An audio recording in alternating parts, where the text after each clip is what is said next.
correct.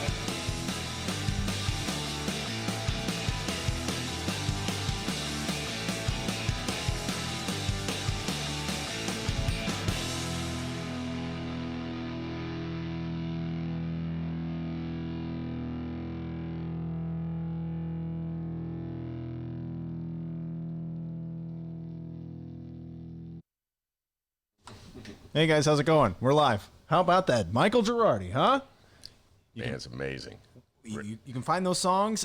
Just type in Michael Girardi, Gerardi, Bandcamp. Boom, you got the songs right there. Michael, how you been, man? Are you listening? I haven't seen you on the live stream chat in a while. You busy? Oh, yeah? What song's next? No pressure. I know you probably got like a full-time job and all, but hey, give us some more songs, huh? Yeah. What was it? I had a suggestion for a song. Maybe something on Raylo and Lori? I think we had one. I think No Congregating would be a great song. Yeah, No Congregating. Oh, the Bright One's front page tells it all. We'll And hey, if you're in a band or you know someone who makes music or is in a band and they're looking to get exposure on the Ben Joravsky Show, well, we'll give them exposure on the Ben Joravsky Show as long as they don't sue us. Feel free. Send us your stuff, all right? BennyJShow@gmail.com. BENNY, the letter J, show @gmail.com. You can also reach us via Twitter @BennyJShow and Facebook @BennyJShow. I mean, the intro songs that we have, they were sent to us. Send us your music. We would love to play it. Isn't that right, Ben? Absolutely. I heard Ben is trying to get some music going himself. Yes. When's him in Ben Camp? I heard he's got a barbershop quartet going on. And I'm each part of the quartet. Boo-ba, boo-ba, ba-boo-ba. All right, Pat Rod has given us a song of the day. Uh-oh. Yeah. Uh-oh. I think you'll know it. I don't know. He asked if you knew it, so we'll find out shortly. Let's just humiliate the host. It's fun. Yes, I like when you give your own renditions of songs. Yeah, that's true. Okay. I like that Bulls on the Parade was awesome that one day. By the way, the lyrics on that is fantastic. He's a big Rage Against the Machine fan. I knew he'd like them. Just reading the lyrics, though. Oh, and also I got our good friend Steven on the live stream chat said, hey, you should let Ben hear some System of a Down. I got to let him hear that. You'd really like that, too. So we'll do that after the show. All right. But right now, we got to focus, Ben. Focus. Focus. Your Ben Joravsky Show for Wednesday, July 8th is moments away. But before we do this, let's thank the following unions for sponsoring this program. Unions like the International Brotherhood of Electrical Workers, Local 9. That's correct. The International Union of Operating Engineers, Local 150. That's correct. And, of course, today's Ben Joravsky Show is brought to you by our dear friends at the Chicago Federation of Labor. Yay for our teachers! Yay for our teachers! How's it going, Kyle, Pat Rod, Brianna, Jim? You're on the live stream chat. You're awesome. Ben Joravsky, your song of the day comes from our good friend Pat Rod, the man who owns the one Ben Joravsky Show t-shirt in the nation. No, I know. The one and only Ben Joravsky We Show should shirt. own some. That's what I'm saying. Yes. I think a give yourself a raise, take it out of petty cash shirt would be incredible. Yeah. Hey, there's a song for Michael Girardi. Take it out of petty cash. Wow. Whoa. Michael Girardi, what are you working? Hey, clock out. Make that song. All right. Song of the day. I'm so nervous. Your song of the day comes from Pat Rod, and he says, ask Ben if he knows The Night Chicago Died. Yeah, I remember that song, The All Night right. Chicago, but I can't. I remember it was a quirky hit in the novel hit or whatever they call it in the 70s.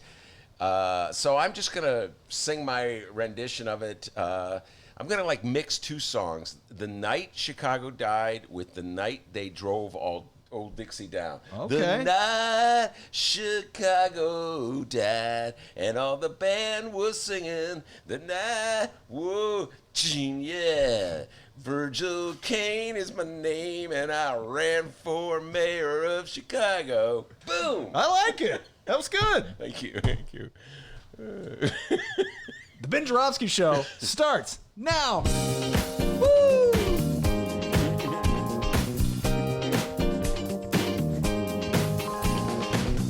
No disco dancing in the attic. It is Wednesday, July 8th, and live from Ben's attic, this is the Ben Joravsky Show.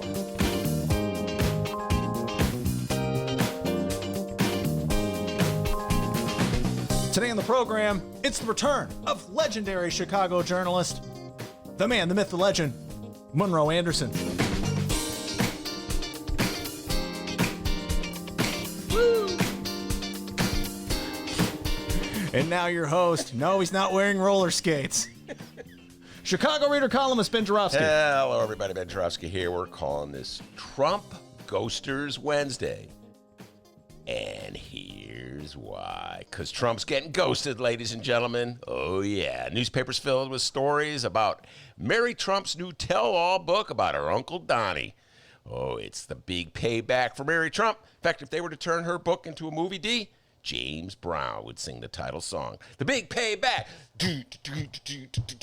Yeah. Woo, all right. Take him to the bridge.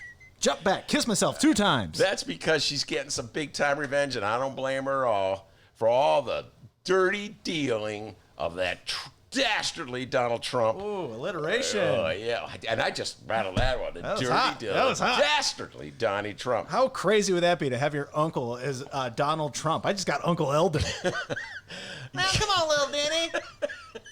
I forgot about Uncle Hey, Eldon. Bruce Randall ain't that bad. Come on, Denny. No, what was it, Uncle?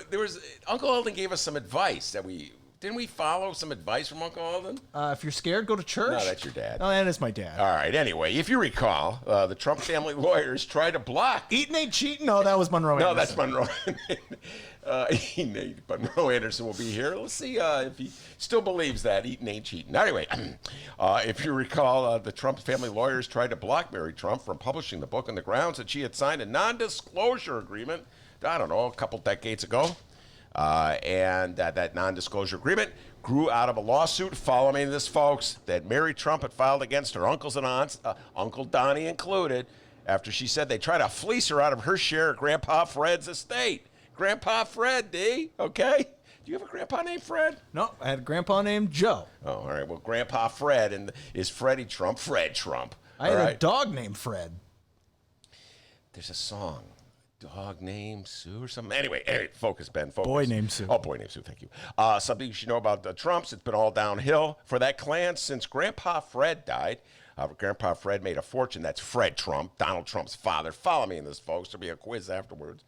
Grandpa Fred made a fortune building houses in New York City, but he treated his kids like crap.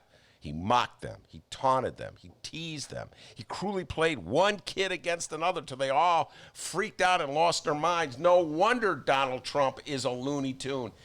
America, you have to ask yourself again, why did you elect this Looney Tune as your president? Anyway. I'm not a doctor. Okay, thank you for that clarification, young Donald. Anyway, Mary Trump, Donald's niece, tells it all in this book. And boy, oh boy, does she let her rip. It's a book that Simon & Schuster is rushing to bookstores after a judge ruled that Trump's family couldn't block its publication. But before you get to see it, Simon & Schuster is not dumb, D, okay? They may have been born at night, but it wasn't last night. Oh, I think that's what my Uncle Eldon Yeah, said. I think that's what Now, little Denny, I was born at night, but not last night. I think that was an Uncle Eldon line. Yeah, Simon & Schuster. They go like, I could just see them convening all the brains in Simon & Schuster. All right, how are we going to do this? This is what we're going to do. We're going to leak selective copies of the book. We're going to leak copies of the book to selectively chosen reporters. Oh, yeah, good idea. And so they write articles, filling the pages with all the details, the big details about the story. Get everybody fired up so when they come to the bookstore, you rush and you buy them up. Smart move.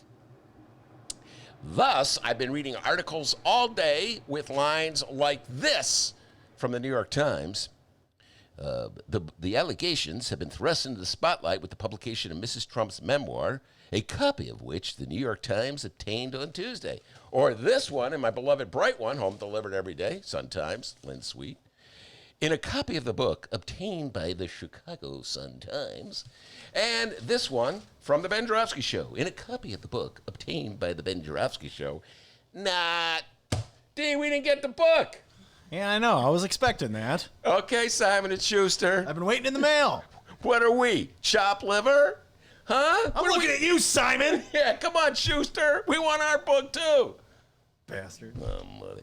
D, I tell you what, when we get 1 million, they're all going to be sending us books. Okay? Well, books flying through the windows. Here, Ben, here's an exclusive copy to the Ben Joravsky Show. By the way, we're almost there because the Ben Joravsky Show now over 500,000 downloads. That's correct. By the way, I shouldn't feel so bad. Apparently, the Chicago Tribune did not get an exclusive copy of the book, D. Nope. I like I said, 3 newspapers a day. So when I read, I was like, where's the Tribune's? Every other Mary Trump stories on page 1, Tribune stories on page 9, as in number 9. And it turns out to be a reprint of the story that's in the New York Times. So obviously the Tribune didn't get its own exclusive. Don't feel bad, Trib. I didn't get one either. Now, Rumor has it John Cass got one, and he just grabbed it and ran home with it. He's trying to bury. He loves Trump. I love this book. No. Oh, this book's terrible. This is diabolical. I have to bury this book so no one will read it. Shout out to Claire. Joe Rogan got the book. Joe Rogan. It's crazy. It's crazy, this book. Claire, that's excellent. Yeah, Joe Rogan got the book, Simon & Schuster, but what about us? We're like baby Rogan, okay? Joe Rogan got the book. That was so true. Did Jimmy Dore get a book? Oh, more than likely. Yeah. Do your Jimmy Dore imitation. Jimmy Dore Show. Welcome to Jimmy Dore Show. That's not, I guess that's Jimmy Dore. Yeah, no, that's very good. Anyway, we didn't get the book. Tribune didn't get the book. And Tribune, by the way, I noticed this in the Tribune's account. They did, like I said, they put the New York Times story in. Guess what part they left out? In an exclusive copy obtained by the New York... You didn't put that in there, New Tribune. You took out the part where the New York Times got the exclusive copy. Come on, Tribune. Just own up to it. You didn't get the book either. You're just like the Ben Joravsky Show. Next thing you know, the Tribune will be producing a newspaper from my attic, overlooking the alley and the porta potty. Anyway, it's not so bad, Trib. I feel your pain. All right. But anyway, back to Mary Trump's book, a copy which was not obtained by the Ben Joravsky Show, but was obtained by Joe Rogan. My favorite part... He's very upset about that, listeners, by the way. He didn't get that book. He was waiting in the mail. Oh, today's the day I'm going to get that book. Yeah, D, every day this week. D, any day now I'm going to get that book. Ring, ring. Oh, wait, there's the doorbell. Ding, ding, ding. It's the book. Nope, didn't happen. Instead, I got... no, didn't get any book. All right, anyway, my favorite part, hands down, of Mary Trump's book, and I know this because I've read 3 different newspaper accounts about the book, have not seen the book itself. No, it's not the fact that Donald Trump is a compulsive liar, or that he's a psychopath, or that he comes from a dysfunctional bunch of lunatics. No. By far, my favorite part is this one. And I will now read it from the Chicago Sun-Times. Lynn Sweet, who got a copy of the book. Wait, are we about to have another edition of Battle of the Headlines? Well, we will, but first let me read my favorite part of... sorry. We'll get to Jump that. the gun. Yeah, Jump the gun. Okay, calm down now. My favorite part of the book, in a copy of the book obtained by the Chicago Sun-Times, but not the Ben Joravsky Show. Oh, boy, guys, he is a salty one. Mary Trump said when Donald Trump wanted to transfer from Fordham University to the Bronx to Wharton, which is a very exclusive school, he worried his grade point average was too low to get in, so he asked, quote, Joe Shapiro, a smart kid with a reputation for being a good test taker, to take his SATs for him, end of quote. Now, I think my favorite part of the book is right there, that Donald Trump was too dumb to get into Wharton without Joe Shapiro taking his SAT for him. Well, after all, I'm not a doctor. It's apparently... I hope Joe Shapiro is. I wonder if he's turning to Joe Shapiro for advice on COVID-19. Joe, you got me into college. Can you help me out with this? just don't turn into Ben Shapiro. Now, that's a good one. Yes, come on. Really? Really, guys? Really? Really? Really, guys? Really? By the way, do you think Ben Shapiro got his own exclusive copy of the book? I just wonder. Coming up, we're going to talk about that book. But first, do you need bed chains? Really, guys? Really? Democrats, come on, really? What about old boy, the nutcase? Do you think he got a copy of the book? Alex Jones? Yeah. Oh, yeah. Ladies and gentlemen, we got the book. Alex Jones got a copy of the book. I wipe my ass with it. But we didn't get one. Damn Simon & Schuster. Damn you, Simon & Schuster.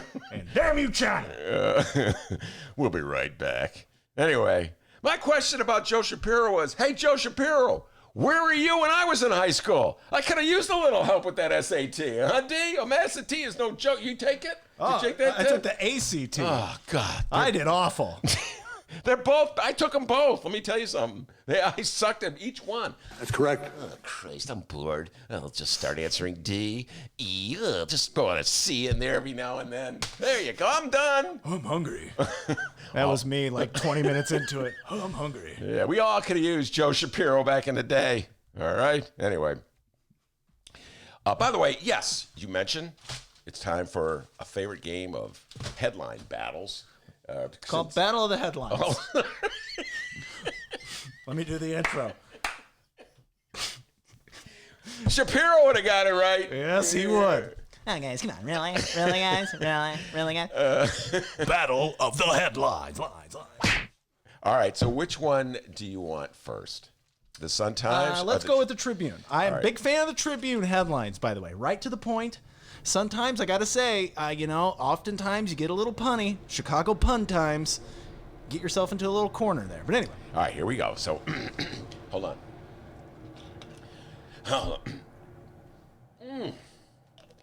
D, did you make the water today? It's delicious. Yes, I made the water.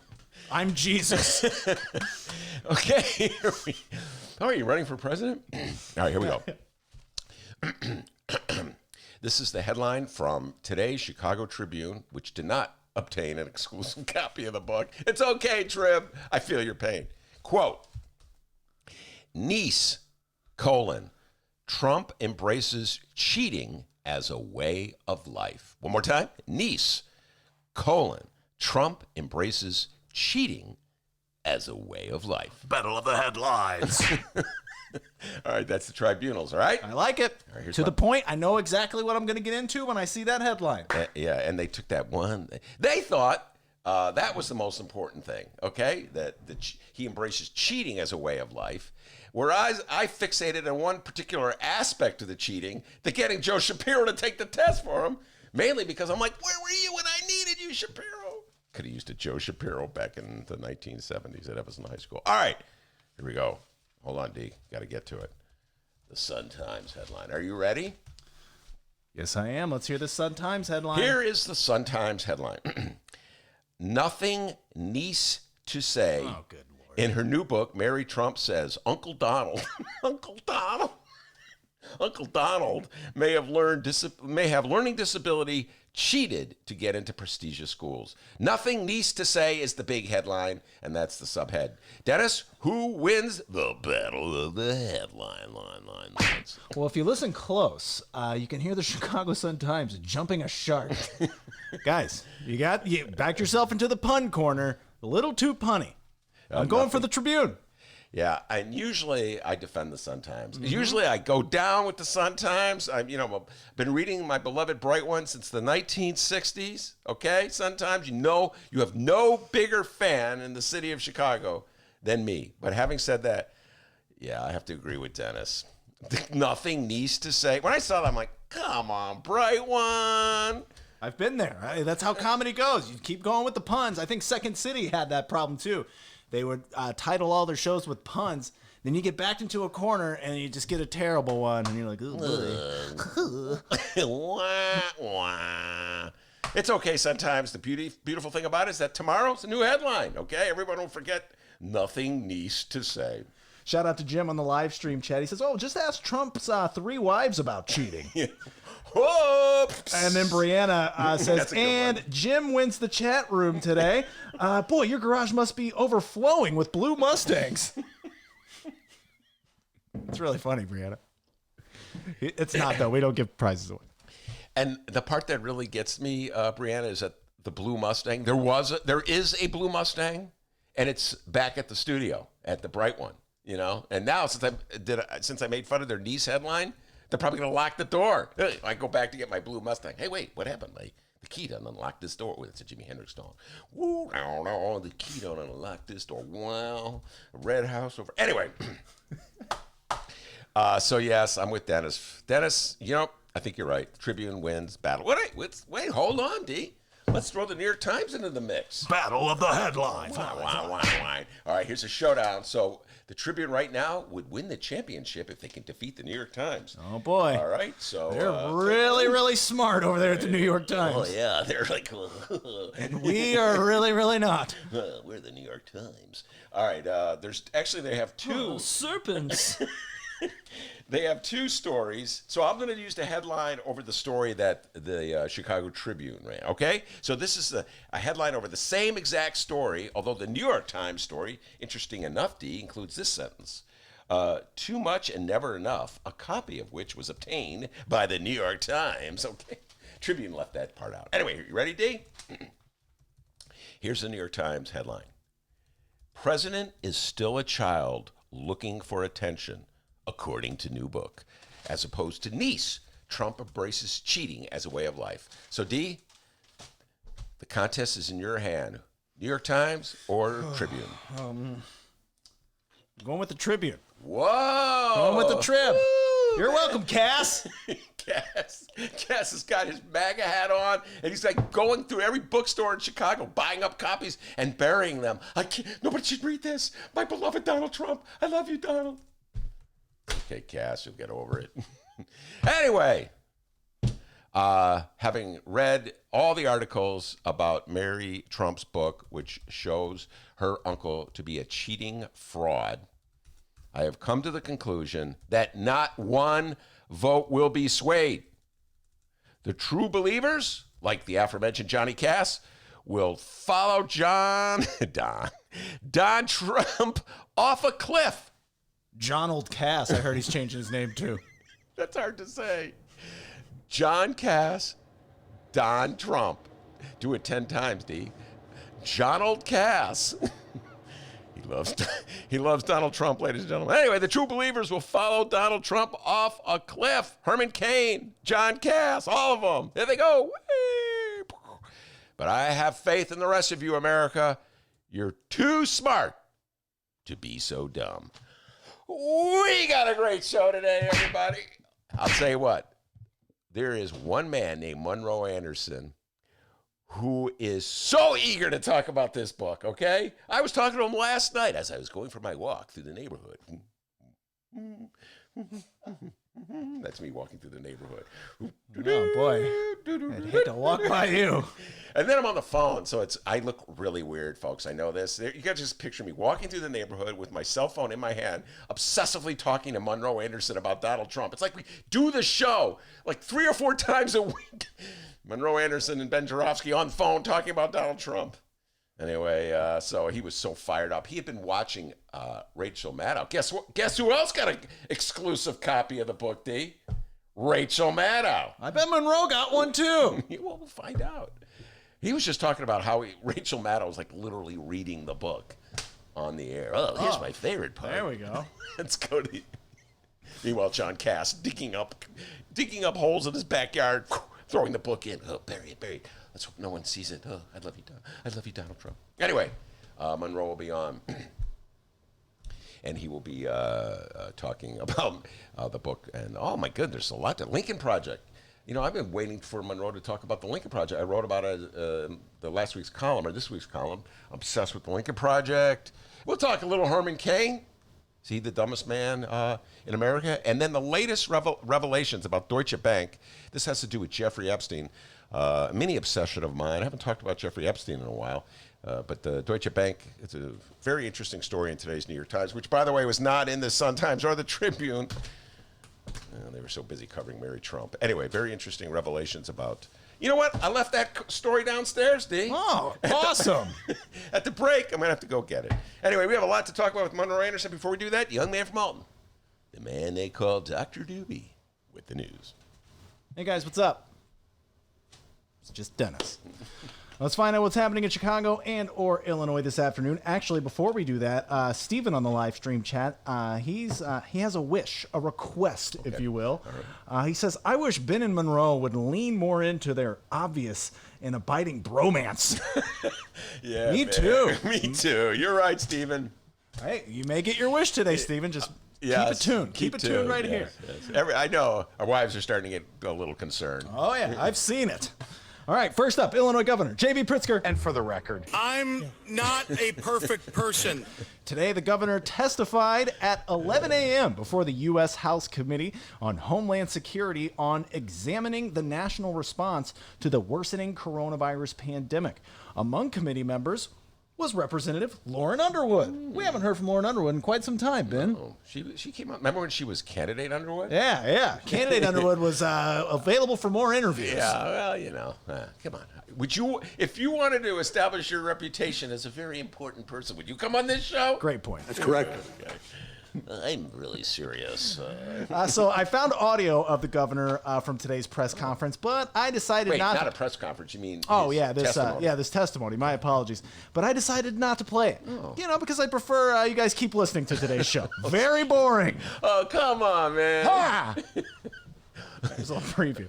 All right, at 2 p.m., he'll be visiting a mobile testing site at Kohl's Elementary School. And no, that's not an elementary school inside the famous department store Kohl's. This is Koles. I think that's in Wilmette. Is it in Wilmette? Beats me. The store spelled Kohls. All right, so we have quite a bit of city news to discuss today, but before we move on to that, we have to read your comments on both Ben Joravsky Show Facebook and Twitter pages. That's right, the question posted to all of you, Governor Pritzker's Fair Tax Initiative, for it or against it? If you've yet to do so... For it. Yeah. Okay, If sorry. you've yet to do so, go and give us your response at Benny J Show on both Facebook or Twitter. Or if you're currently listening on the live stream chat, feel free to weigh in on there as well. By the way, today's live stream chat will feature less awkward trolling from that tall Kin-Chit guy. I got your back, live stream chatters, all right? That was happening quite a bit yesterday. All right, so let's read the responses we have. Once again, a simple question. Pritzker's Fair Tax Initiative will be on the November 3rd ballot. Are you for it or against it? No surprise, really. Literally every single person who weighed in is for it. Yeah! Woo! Now, for those who may have missed yesterday's program, Ben, give us a recap on your thoughts on the Fair Tax Initiative. Well, as everybody knows, J.B. Pritzker's proposal is to raise rates on the wealthiest people in Illinois so that the wealthiest people of Illinois pick up a greater portion of the obligations we have as a state to pay all the things we need to pay. All right? And the broker people like me and Dennis don't pay as much or they don't pay as high a rate. It's only called fairness. So I'm for it. Hence the name, Fair Tax, Fairness. And yesterday we did a bit on how the Illinois Chamber of Commerce and other right-wingers who hate paying taxes are railed against it, making up all kinds of fibs. I call them fibs, D. I didn't call them lies. Fibs about how this was going to raise the tax on middle-class people and working people when they just don't want to raise the tax on themselves. So that's the story right there. All right, let's go to the Facebook page and read your responses. A lot of people just put yes, yes, yes. We're not going to read that. The people put comments, so we're going to read those. Shout out to everyone who weighed in. You people are awesome. Tell your friends about the show, all right? Over 500,000 downloads. Let's get 1 million by August, huh? What do you think about that? You see that thing in the sky? What? That's 1 million. Oh, wow. Yeah. Oh, wow. All right. Oh, wow, yeah. On to the Facebook page. How about Jeff? Jeff says yes. And then he says they use our resources too. Sometimes their companies get tax breaks and we have to pay for their use of infrastructure. Absolutely. I'm with you 100%. It's particularly the case here in the city of Chicago with the TIF program. I'm with you 100%. And this is the theme of yesterday's show.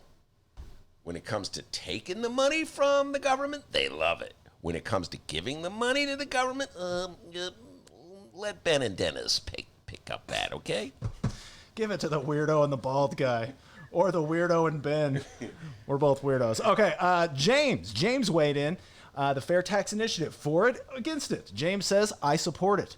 But I've been haggling it out on Facebook with opponents who hold a variety of mistaken beliefs. They think the Constitution currently prohibits a tax on retirement income, and this would change that. They also think a referendum is currently required to raise tax rates, and this would change that. The Constitution can be amended retroactively to reduce Tier 1 pensions in contravention of Heaton versus Quinn. The state hasn't taken any action to reduce pension cost. He also says JB is a, quote, wealthy special interest who is trying to bamboozle us. This is what he hears from other people. So they're siding with the obvious wealthy special interests, urging them to vote no. All right, let me just say this. So much misinformation that gentleman is dealing with. That's why, D, by the way, I pretty much stopped doing Facebook. I mean, months ago, I pretty much stopped doing it. I mean, it's just so much stupid stuff is out there. But anyway, just so you know. Anything on the Facebook page is either me, Leah, or our good friend Pat Whalen. That's correct. Never been. But this is a referendum to change the Constitution. That's what it is. You, the people of Illinois, get to vote on this. So this is a It's not like JB is changing this on his own. He's asking you, the voters, to approve this change. If less than 60% vote for it, it fails. The odds are against JB in this one, ladies and gentlemen. I hate to say it. He's trying to save you from yourselves, or more likely, you from the powers that be that want dentists to pay more in taxes so that they pay less. And so, yes, that's why you get to vote on it in November. I don't even, like, why argue with someone on Facebook if they're so filled with misinformation? He can't do it because it's against the concept. No, he's changing he's asking you to change D, I quit. That's it. I'm out. Look for the next Facebook Live performance from Ben coming up very soon. He's going to be singing multiple songs of the day. Oh, Big God. problems become big problems when you let small problems sit. How about Barbara on the Facebook page? She says, of course I support it. People who make more should pay more in taxes. That's the only fair way to do it. You know, of course they won't, because they have highly paid tax advisors who will find loopholes for them to take advantage of that. Rats! Darn dangling participle. I'm with you 100%. That's the funny thing. They're fighting like hell against it. And as soon as it passes and there's more money for the state, they're going to turn right around and put the big paws out to get some of that money, right? And meanwhile, you're absolutely correct. Have the lawyers in the back room. I find that tax break for me. You got it. Absolutely. And we'll do one more Facebook comment. This one comes from Keith. Keith says, I think the electorate is far left of a simple progressive income tax. Raising taxes on wealthy income earners is a step in the right direction, but tax breaks for large corporations also require repeal. We should also prosecute corporate tax evasion. Why stop there? Let's build some public banks, create a real wealth index, and print our own currency. We're only scratching the surface of what's possible. Keith for governor. Keith! I can't. Look out, Pritzker! I can't argue with anything he says. But first things first, let's pass the fair tax amendment in November. First things first. Let's pass it. Vote yes. All right, shout out. We're going to the Twitter page now. Let's see here. Jason posted a meme of a feller with a mustache raising his arms in the air saying, how can you say no? Shout out to Claire. She's on the live stream chat, and she also posted on the Twitter page. She put, yes, queen. That's a popular thing people say nowadays. I wouldn't know since I'm... Y-A-S, yes, queen. I'm going to start saying it. Mm-hmm. Go for it. I'm always like a week or two behind on anything that's relevant, but... And they go, Ben, that is so May. Ben... shout out to, hey, Philip from the Chicago Reader weighed in. He put a simple, all caps, yes. Philip, remember when he was on the show, D? Yes, I do. You can download Philip's interview talking all things the albums of the 2010s at both Chicago Sun-Times and Chicago Reader websites and wherever else you download your favorite podcast. What a memory. That was an excellent memory. It was pre-pandemic. We were back in the studio. Yep, pre-pandemic. We call those the good old days. Yeah, the good old days. Layla at home. Oh, Layla, you're singing Layla. Yeah, I'm playing the guitar. And now here comes Dwayne Allman. Anyway, go back. You know Layla's parents were huge fans of Derek and the Dominoes. You know that, D. Layla, isn't that cool every time we mention your name? Ben does that? Layla at home says, time for them to pay up. Yeah, I'm with you, Layla. Mm-hmm. Hey, keep the responses coming if you'd like. At Benny J Show, Benny, the letter J Show, on both Facebook and Twitter. You can send us an email, bennyjshow@gmail.com as well. All right, I think that's all we got there for those comments. Ben, what do you think of those responses we got? Outstanding and excellent. And Outstanding. Joravsky listeners are super smart, and I feel bad for those who have to.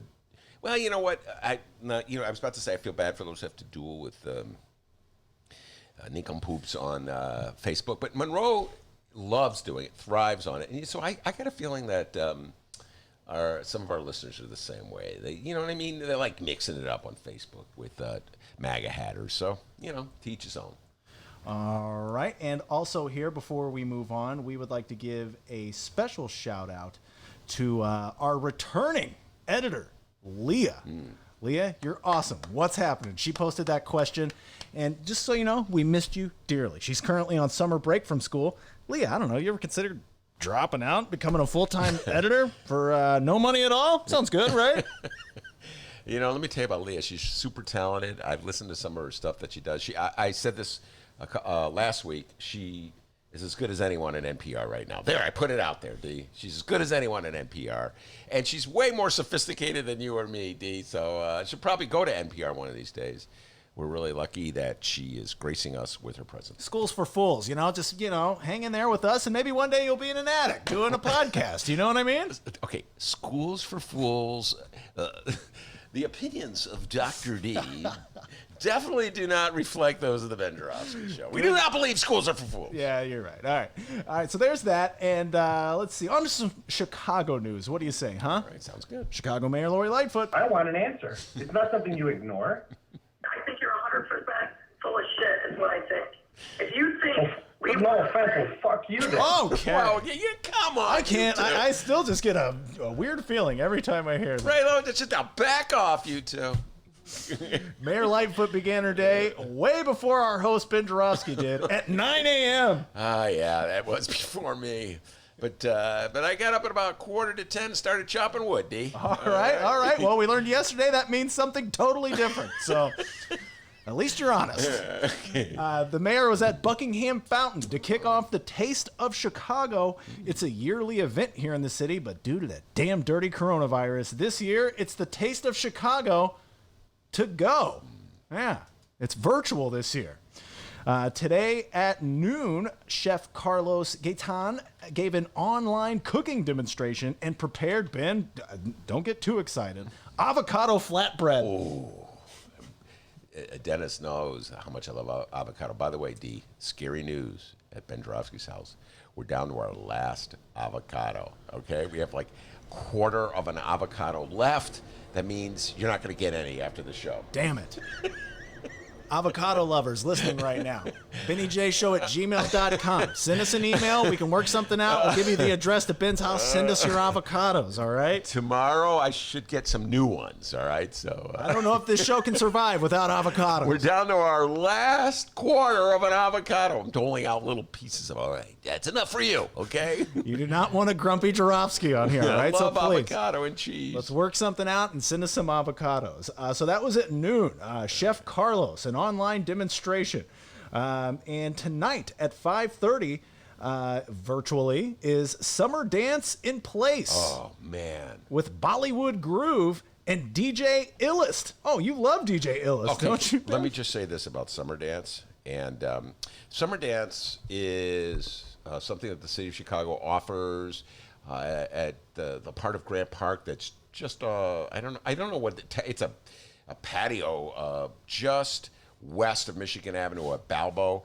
And in the summer, there's Summer Dance. They have live music and people get to dance. And they started off by teaching you the dances. It was the favorite thing my wife and I used to do during the 90s and O's. And I was always afraid to mention in the reader, this is how paranoid I am, because I thought, if I say anything nice about anything in the city of Chicago, Mayor Daley will shut it down just to spite that guy. But what a great thing it was, Summer Dance. And yeah, so unfortunately, there is no real Summer Dance. We're going to have virtual Summer Dance Day. Is that it? Virtual Summer Dance, guys. Yeah, they play.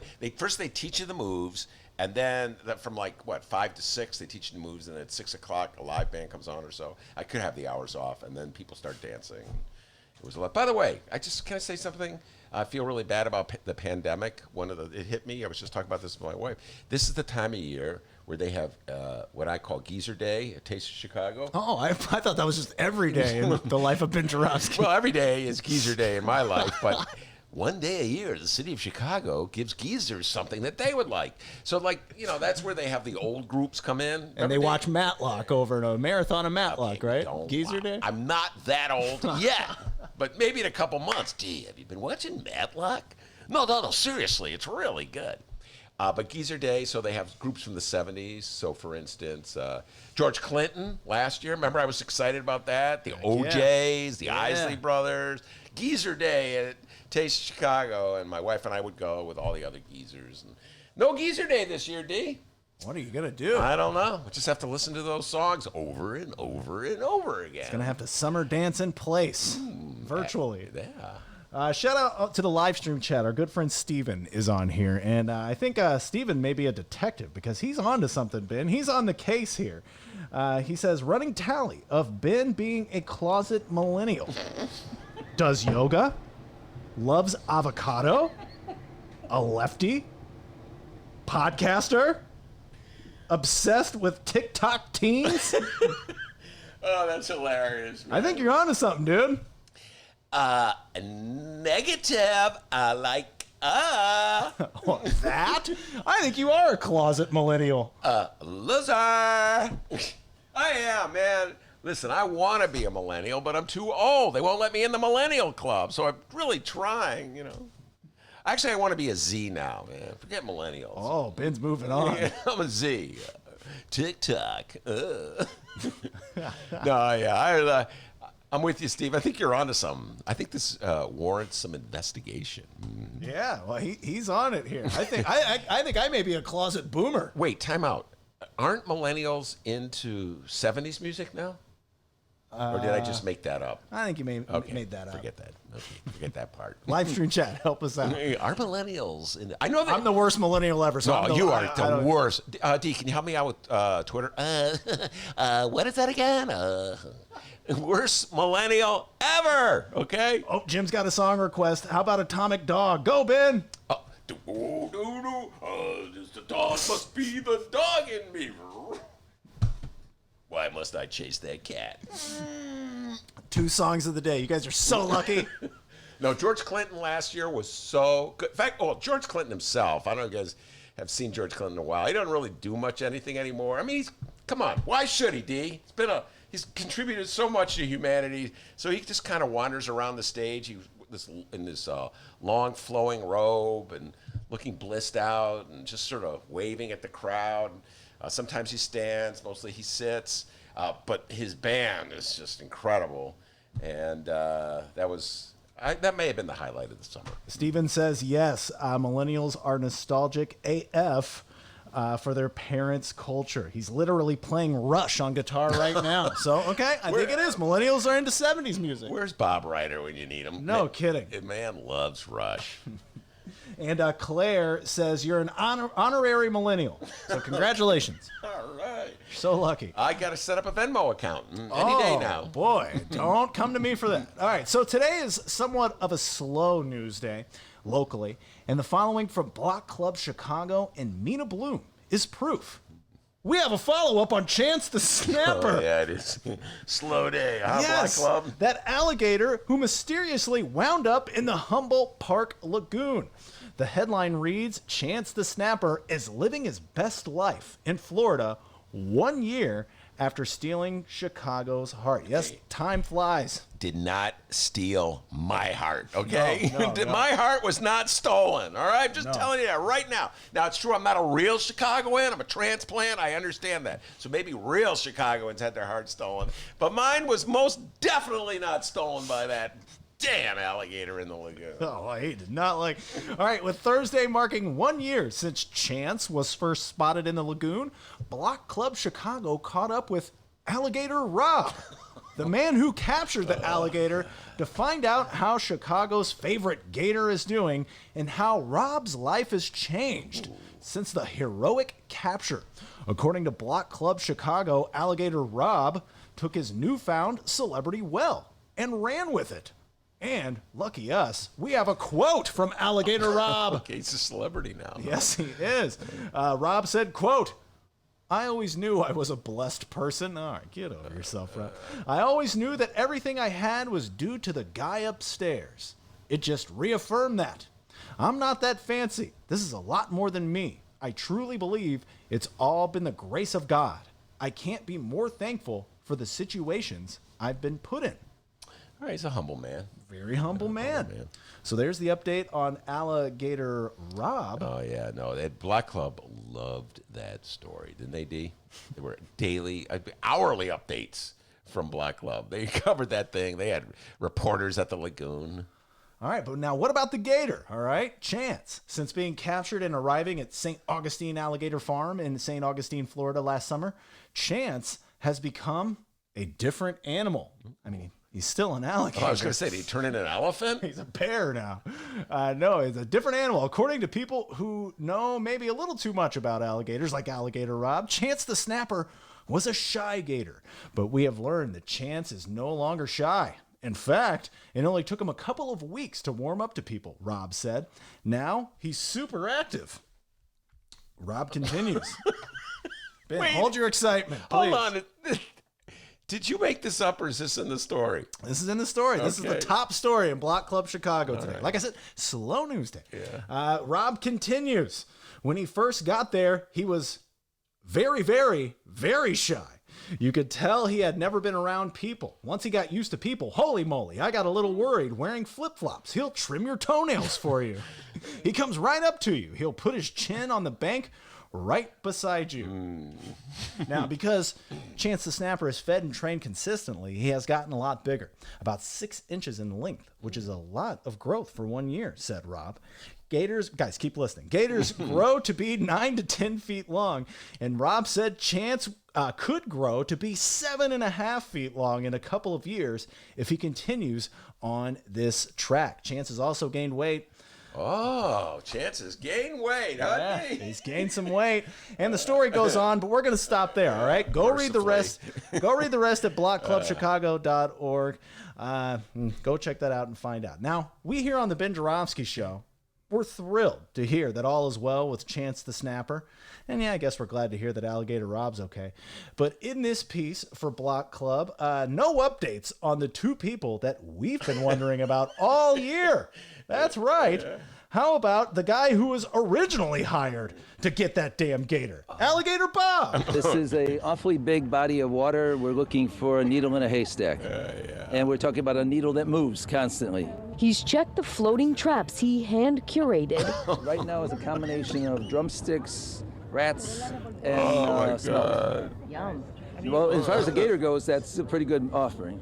We're hoping that the wind blowing the scent across the water will catch his attention. We're all speculating on whether he grew up in somebody's, bathtub or backyard or something. He's enjoying the 5 feet of water.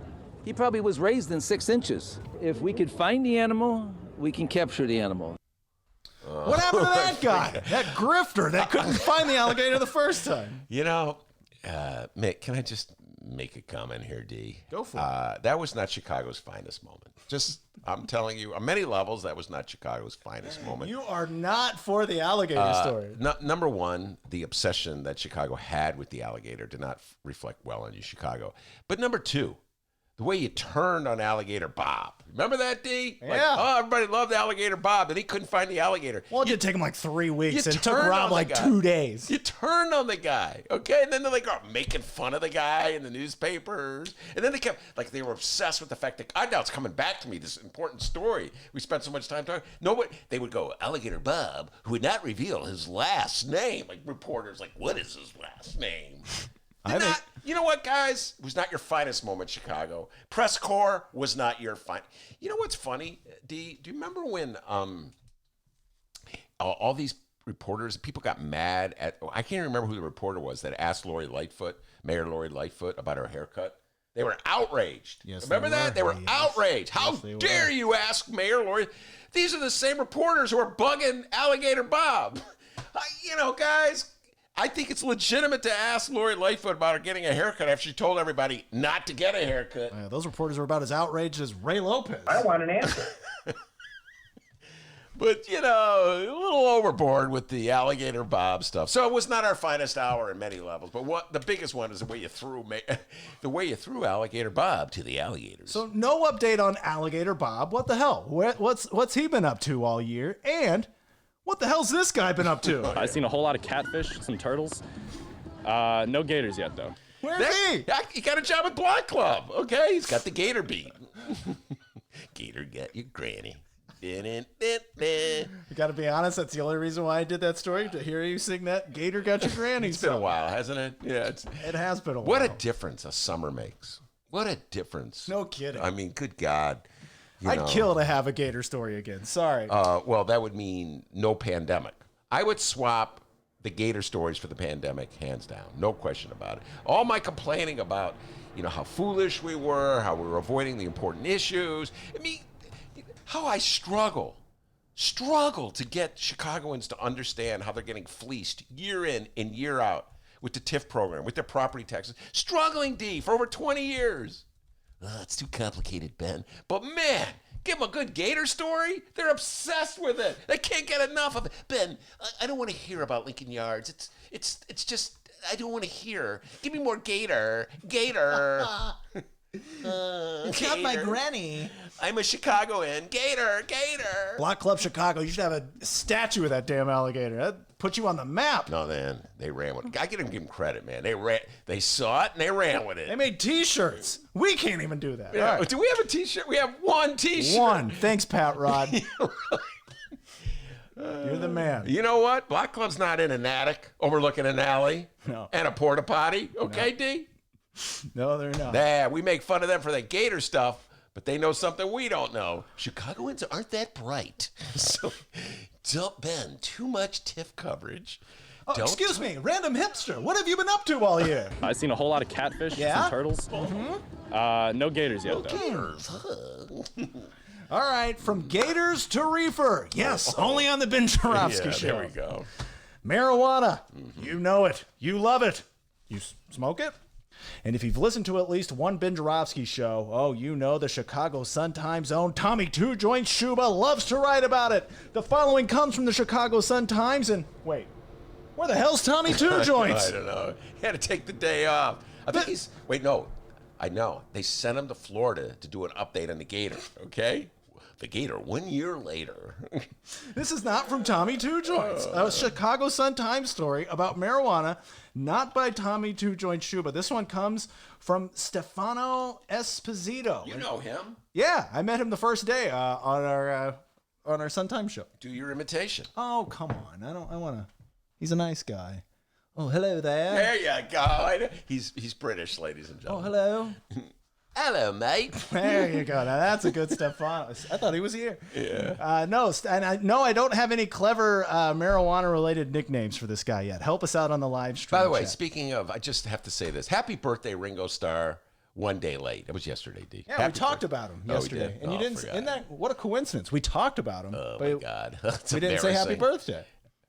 I think I did say happy birthday. Did I not? Or did I? No, we talked about John Lennon. I did my John Lennon image. Well, that's hard to say. And then you gave me a trivia question. Yes. So I will now do my Ringo Starr. Hello, Dennis. Stefano Esposito has a British accent, ladies and gentlemen. Stefano Esposito of the Chicago Sun-Times has this story here. And good news, Illinois weed dispensaries have the most successful month yet in June. Illinois' cannabis dispensaries had their most successful month in June in the fledgling recreational market with almost $48 million in total sales. Guys, that's a lot of pot. Of the $47.6 million, about $35 million came from in-state sales. This is according to newly released figures from the Illinois Department of Financial and Professional Regulation. Andy Seeger, an independent cannabis economist, said sales would likely be still higher were it not for the coronavirus shutdown, among other things. Seeger says, quote, "We would be expecting much larger month-over-month numbers if Illinois had been a healthy market. Right now, with COVID-19 and the expanded medical model in place in Illinois, it's just very constrained on the supply side. There's not enough canopy space coming online for those that have licenses right now, and any future licenses have pushed back as the state focuses on its COVID response. Yeah, they haven't completely taken over or put the black market out of existence. I'd say we're about 2 years away from that, D. You know what I'm saying? Before they finally just put the illegal market, the quote-unquote illegal market. So they say the official numbers are 48 million in sales. You probably double that for all the quote-unquote illegal sales going on.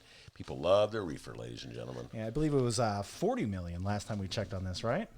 Yes, it was a good month. And by the way, we have many downloads. We have many shows dedicated to the subject that they have not issued any licenses to sell legal, recreational, that's what they call cannabis, to black-owned dispensaries. So still flunking. All this money is being spent by people in the state of Illinois, and people come to Illinois to buy, but none of it's going to black-owned businesses. So the whole purpose, well, as I saw it, was to eradicate the inequities brought out from 40 years of the war on drugs, and still we're failing. So come on, Illinois. Let's pick up the pace a little bit on that front. Tommy Two Joints, we hope you're okay, man. Stefano, great job filling in for old Tommy Two Joint Shuba. Once again, $48 million from marijuana in the month of June. Rumor has it about $10,000 came from this guy. I've seen a whole lot of catfish, some turtles. No gators yet, though. What a pothead. I think he actually still is on the black market. I still think he's buying it from his dealer. You know. All right, the Cookie Man. Oh, that was my old dealer, the Cookie Man, back in the day. I'll tell that Cookie Man story one day. All right, the following, we'll end it out here with another story from the Sun-Times. This comes from Nadir Issa. The headline reads, Northside College Prep votes to remove its CPD officer and becomes the first CPS school to do so. A Northwest Side school has elected to remove the police officer stationed in its building in a first-of-its-kind vote that offers a potential preview of dozens more similar decisions likely to be considered in the coming weeks. The Chicago police officer at Northside College Preparatory High School will be kicked out this fall after the school's elected representative body of parents, a lone student, teachers, and community members voted unanimously Tuesday evening to make the change.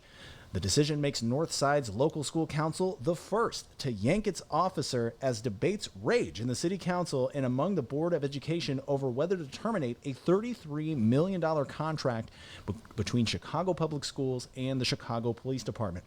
This move would pull about 200 officers from all 73 public schools that participate in the program. Mayor Lori Lightfoot and CPS officials, including Janice Jackson, the district's chief executive, have argued against a blanket removal of officers from schools. Instead, they have said they would rather leave the choice up to LSCs, arguing each individual school has its own needs. Ben Joravsky, your thoughts? Okay, this is why I get so frustrated with my fellow Chicagoans. Chicagoans will just insist on missing the story. So the real story here, and congratulations, Northside Prep. You wanted to get rid of the cops in your school for whatever reason, fine. Okay? Another school may have a different attitude. The local school may, we want police in. The issue here is who's going to pay for the police.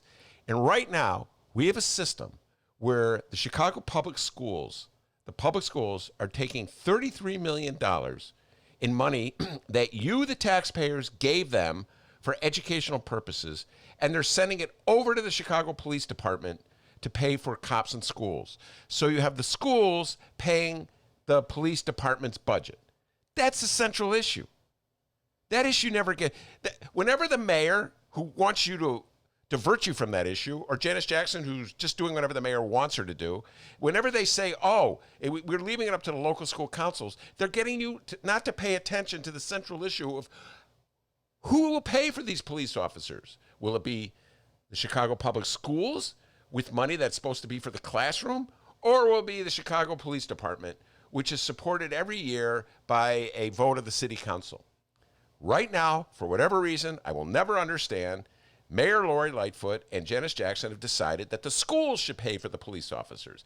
Why Janice Jackson would agree to spend her budget on the police department, I do not know.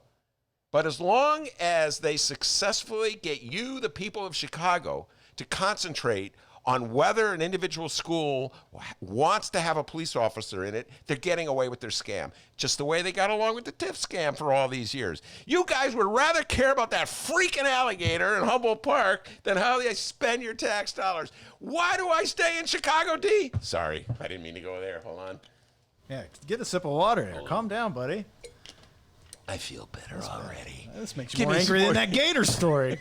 Folks, no, every time I hear this, I go, nope, that's not the real issue. We had Dixon Romeo on the show this weekend. A local school council member was explaining local school councils on the local school council. They do great things. They really care about the school. God bless them. If they decide to vote to remove the police officer, the Board of Education is not going to give them money to, like, hire social workers, nurses. No, you just lose the police officer. So it's like, well, we either have a body in the school or we don't have this body in the school. So they're not really giving the local school councils any choice at all. They get away with it because you're not that bright, Chicago. Sorry, D, I didn't mean to say that. I was going to say something nice about my people in the city of Chicago. Yesterday you were all positive, saying great things about Chicago. I put a timer on. You went about 3 minutes. All right, I'm going to close down this session by saying, I love Chicago. Oh, I bought the T-shirt, D, but I still haven't washed it yet. I love Chicago. You got a shirt at CVS, right? Chicago. Yes, I did.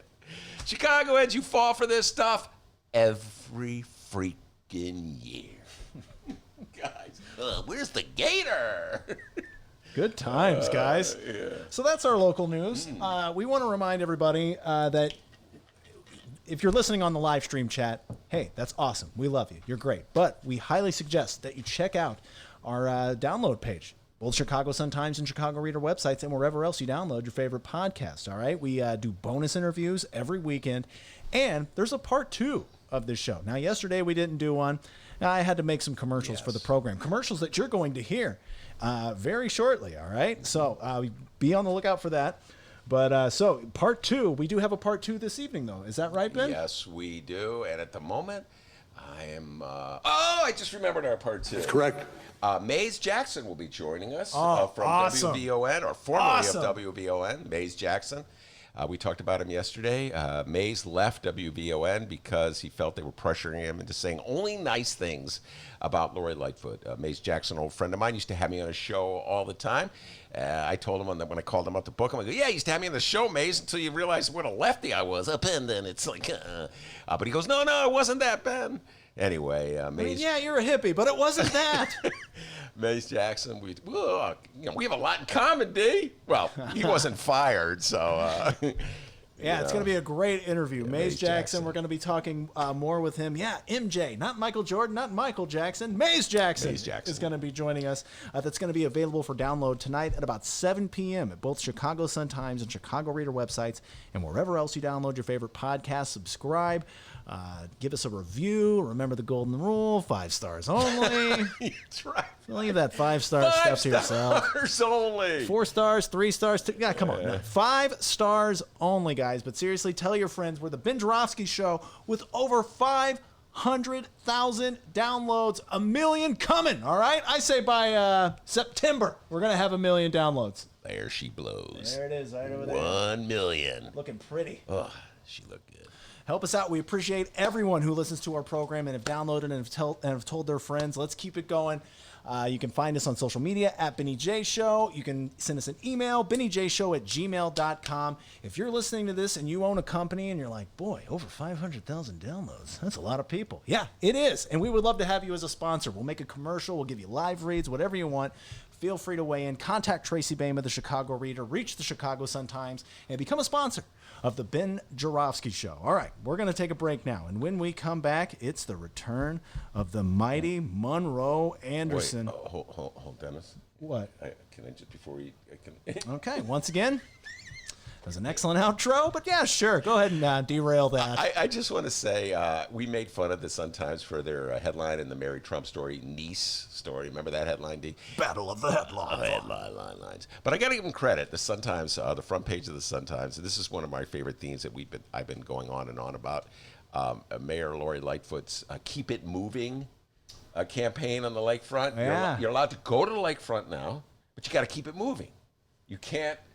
No congregating. No congregating. No looking at the clouds. No standing under a tree smoking reefer. Keep it moving, okay? Hey, old guy, keep it moving. I am moving. Not fast enough. No walkers. They're going to kick old people with walkers off. So congregate gate continues, huh? Ooh, very good. Or you can just call it congregate. I don't know. Whoa.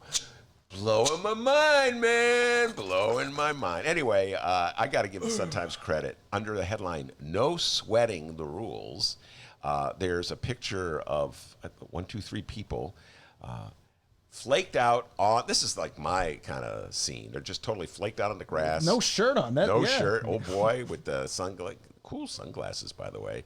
And with his couple friends are just sitting there. Right by the Keep It Moving sign. Exactly. So you have the Keep It Moving sign right next to them, and the Sun-Times photographer, whoever it is, good job, he or she, snap that picture. Obvious violation of the rules and regulations. I'm surprised the Sun-Times photographer did not do a citizen's arrest. But anyway, people in the city of Chicago, chilling, man. Come on, lighten the rules a little bit. Can you imagine being one of those people and you read the paper like, oh, let's see here. Oh, my God.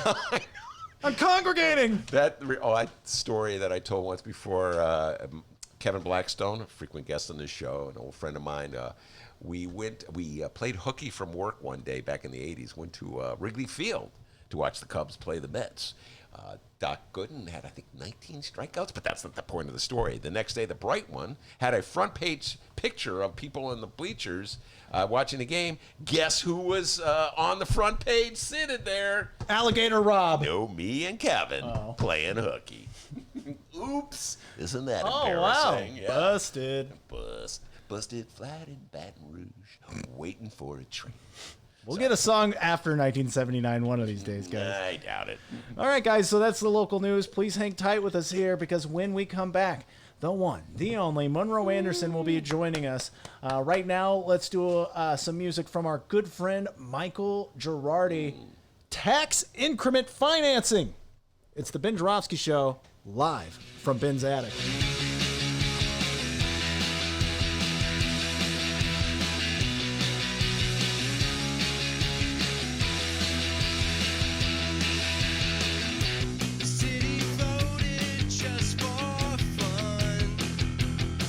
Correct.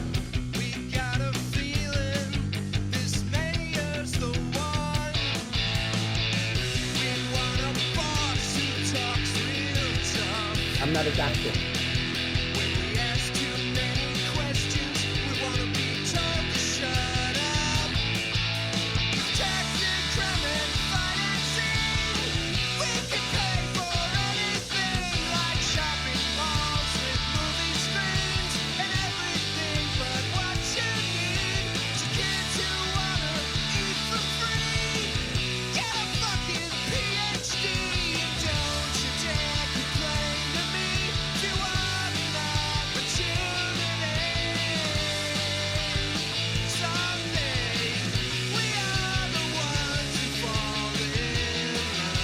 A lot of complaints.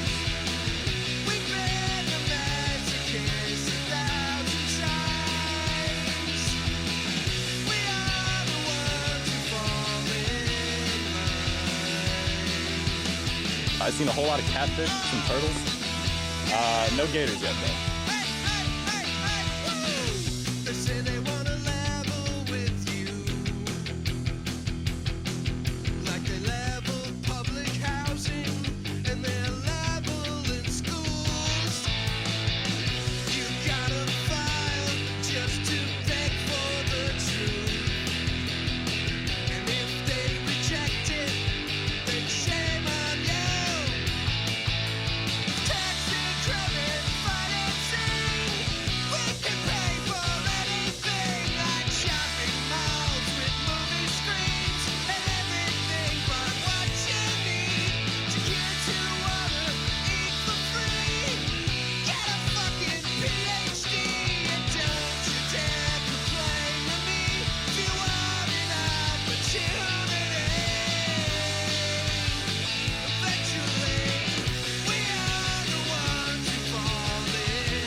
I'm not a perfect person.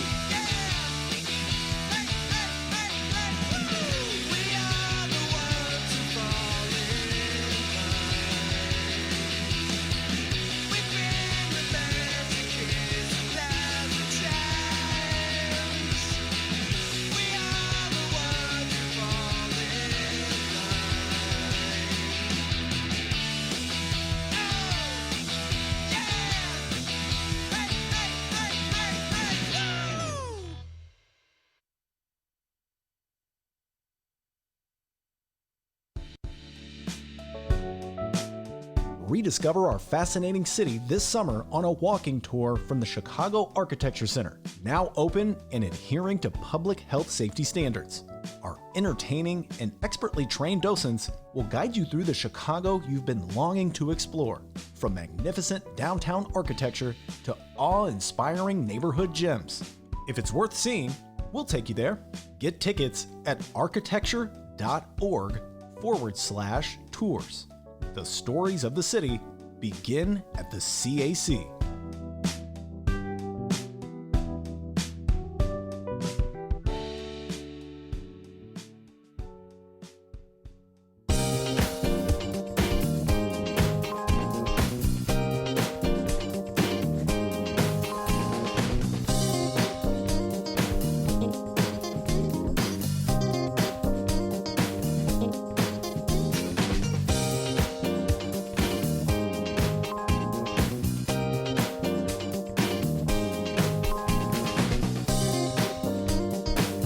That's right, Radio Doogie. A new spot. All right, we're back, everybody. And in moments, if he answers the phone. Oh, yeah. Favorite part of the show. We're going to be talking with the mighty Monroe Anderson. All right, here we go. While you do that, I want to just tell everybody, I have not forgotten the Jeffrey Epstein saga. I'm obsessed with it as ever. We're going to have some guests talk about it. The latest Deutsche Bank settles action over Epstein.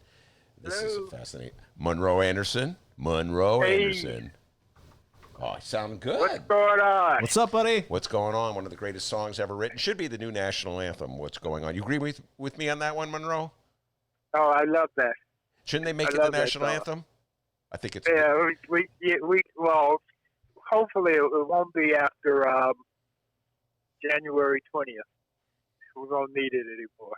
We'll know what's going on. We will, but we will always need that song. Always need that song.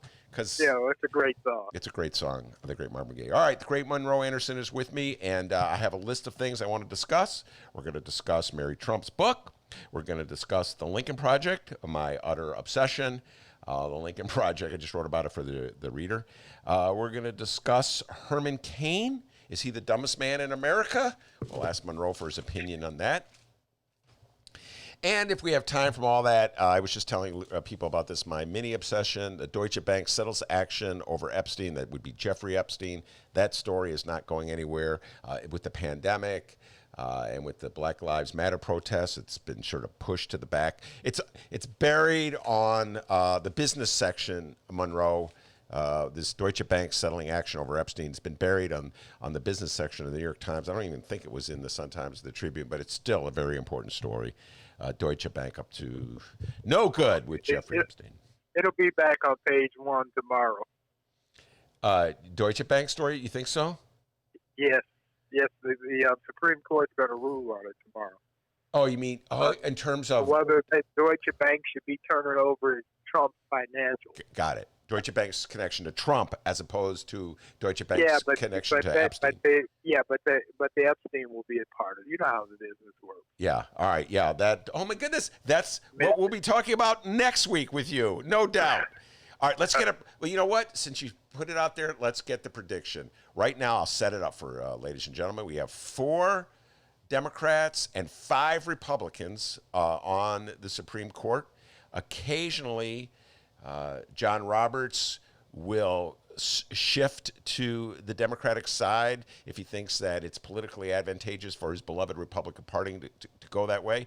So in your humble opinion, Monroe, how will the Supreme Court rule on Donald Trump and his taxes? They're going to rule that Deutsche Bank has to give them up. And what will the vote be?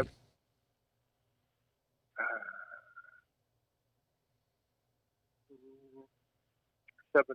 Oh my God, no way. No way. All right, I wrote it down. I say Okay, 7-2. I say they're going to rule. You know what? I'm going to make it interesting. They're going to rule in favor of Trump 5-4. So that's my prediction. I'm writing it down. That's not interesting. That's downright cliche-ish. I know. You think John Roberts was like, you know what? I don't want to be part of the cliche. I'm going to go with the liberals. No, I can tell you. Okay, this is why they're going to vote in favor of turning over the information, Deutsche Bank turning it over to the New York, because Trump's defense is that a president should not be investigated or held accountable for anything as long as he's president. And they cannot make that ruling because it obviously violates the Constitution. But also, Trump is not going to be president forever. In fact, Trump is only going to be president for 6 more months or 7 more months, and then it's going to be a Democrat in office. And if they give the ruling where a president can't be investigated or anything, it's Katie barred the door after that, because you won't have there will be no rule of law as we know it, and they can't do that as much as they may want to, and they can't justify it. I'm trying to think as I'm listening to you, Monroe, is if there's any kind of out for Trump on this one. So let's say you're correct. No, Trump is fried. No, okay. And all right, let's go say, ahead. okay, so the issue is whether Deutsche Bank has to honor subpoenas from prosecutors in New York City and turn over Trump's tax information. And Deutsche Bank's waiting for financial. So Deutsche Bank is waiting. Yeah.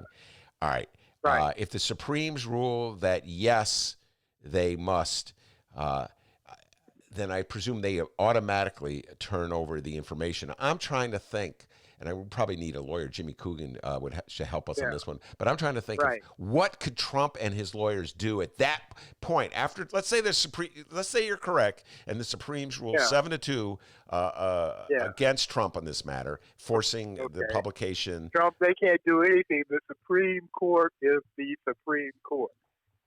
If they rule next, tomorrow's their last day. So if they also rule tomorrow that the sun rises in the west, the sun rising, you can't take it anywhere else. Yeah, they are the final word on anything illegal. What you can do when the Supreme Court rules badly, which it has done more than once in its history. For example, with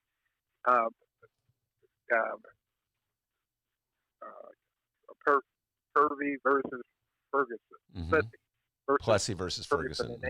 Yeah, in 1896, I think it was. Or with the ruling that a corporation is a person that we're living under now, that the future Supreme Court can go, oops, that wasn't right, and change it. Or Congress can write a new rule.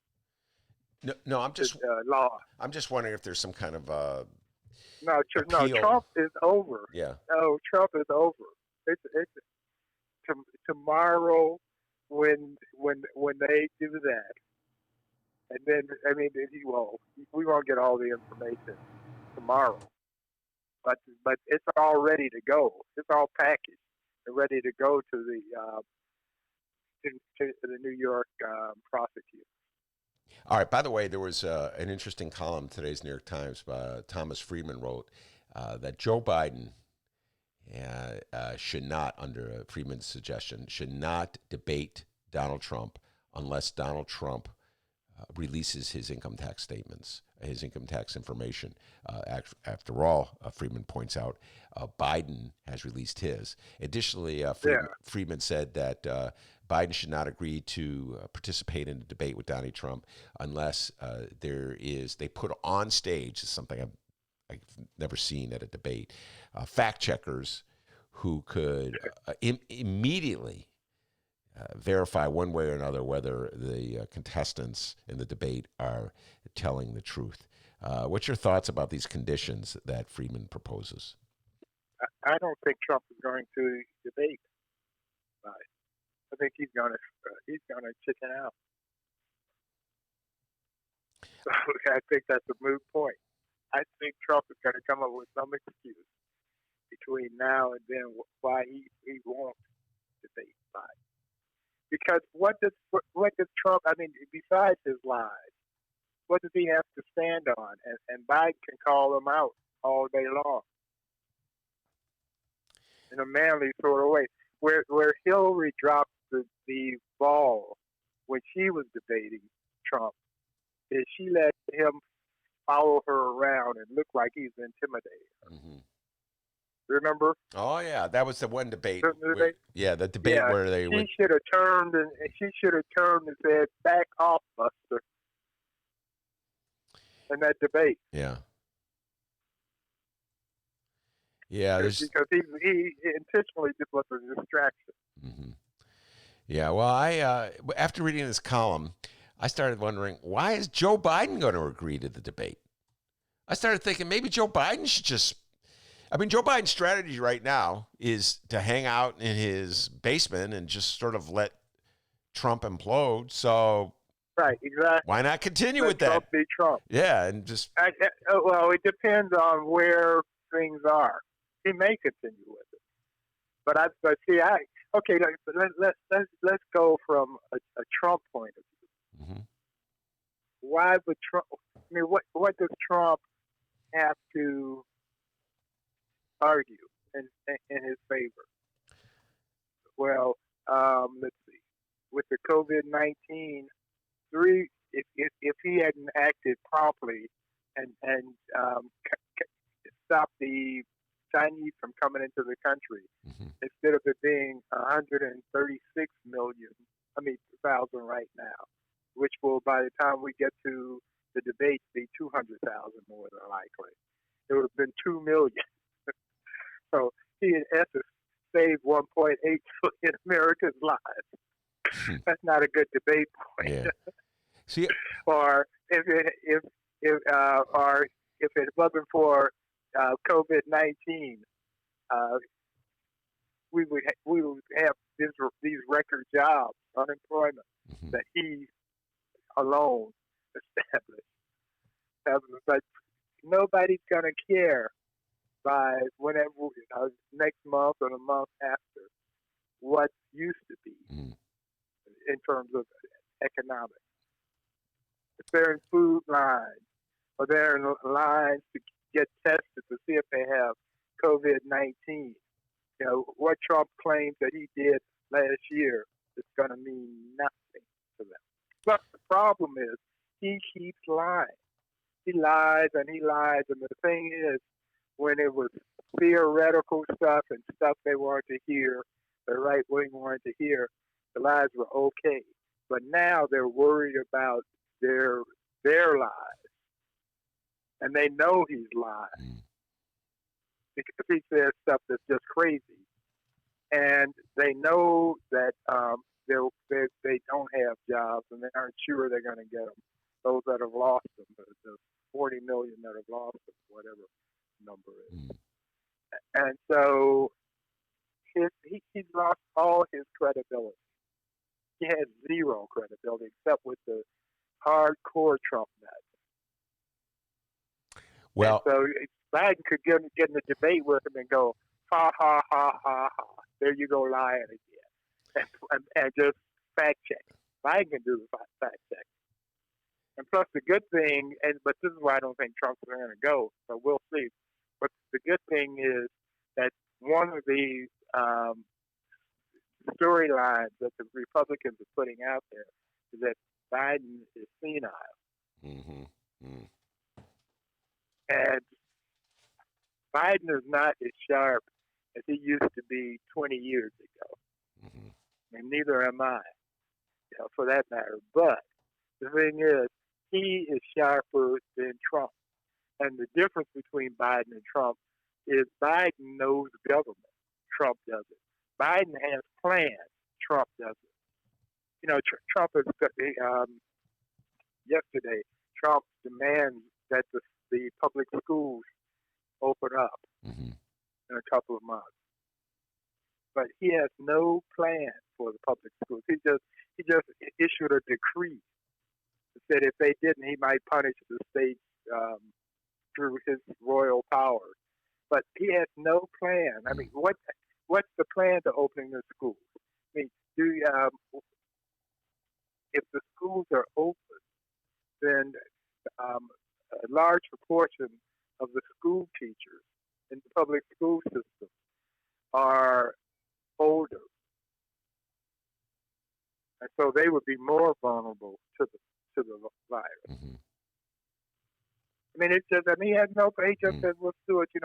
For example, he's lying about how the deaths are low now. They're the lowest in the world. COVID-19, which is crazy. We're number 9, not number 1 in lowering deaths, the amount of deaths. I mean, and this stuff is readily available to everybody. And so, but in Mary Trump's book, all right, one of the things. Okay, wait. Now let's just make this transition to Mary Trump's book. First thing I have to ask you, I'm just curious. Were you one of the lucky few that obtained an exclusive copy of the book? Of course, no. Right. I rolled that way. Monroe Anderson does the Trump hit show every week, so we got to get a book to him. I didn't think so. Yeah, we didn't get one either. Don't feel bad. The Tribune didn't get one either, Monroe. The Sun-Times got one, though. All right. Oh, really? Yeah, well, Lynn Sweet got one. See, every paper. Yeah, she did. Yeah, I had fun with this. Every paper that got one, and they go, we fill in the blank. The San Francisco Examiner, the New York Times, the Milwaukee Journal obtained an exclusive copy of the book. It's not that exclusive. Simon and Schuster was. It's exclusive. It's exclusive to whatever city they're in. They didn't give them to everybody in the city. They only gave them. No, they're like, Ben and Monroe, you cheapskates, you're going to have to go buy one. But they gave one to Lynn Sweet. Here you go, Lynn. Right. So, yeah, we got to go buy one. All right, so let's switch to Mary Trump's book. So Monroe did not get an exclusive copy of the book, and he's not read it, but I could tell you that he was... And neither did Trump's press secretary, but she said it's also a lie. It's true. I haven't read it, but it's filled with lies, okay? Right, exactly, right. Like anyone in America would believe anything that comes out of the mouth of a Trump press secretary. Right, exactly.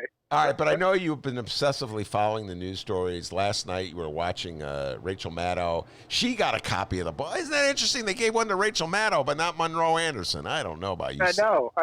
That's I'm going to write him a nasty email. I would too. So she got her, and she spent the whole day, right, reading the book. So right.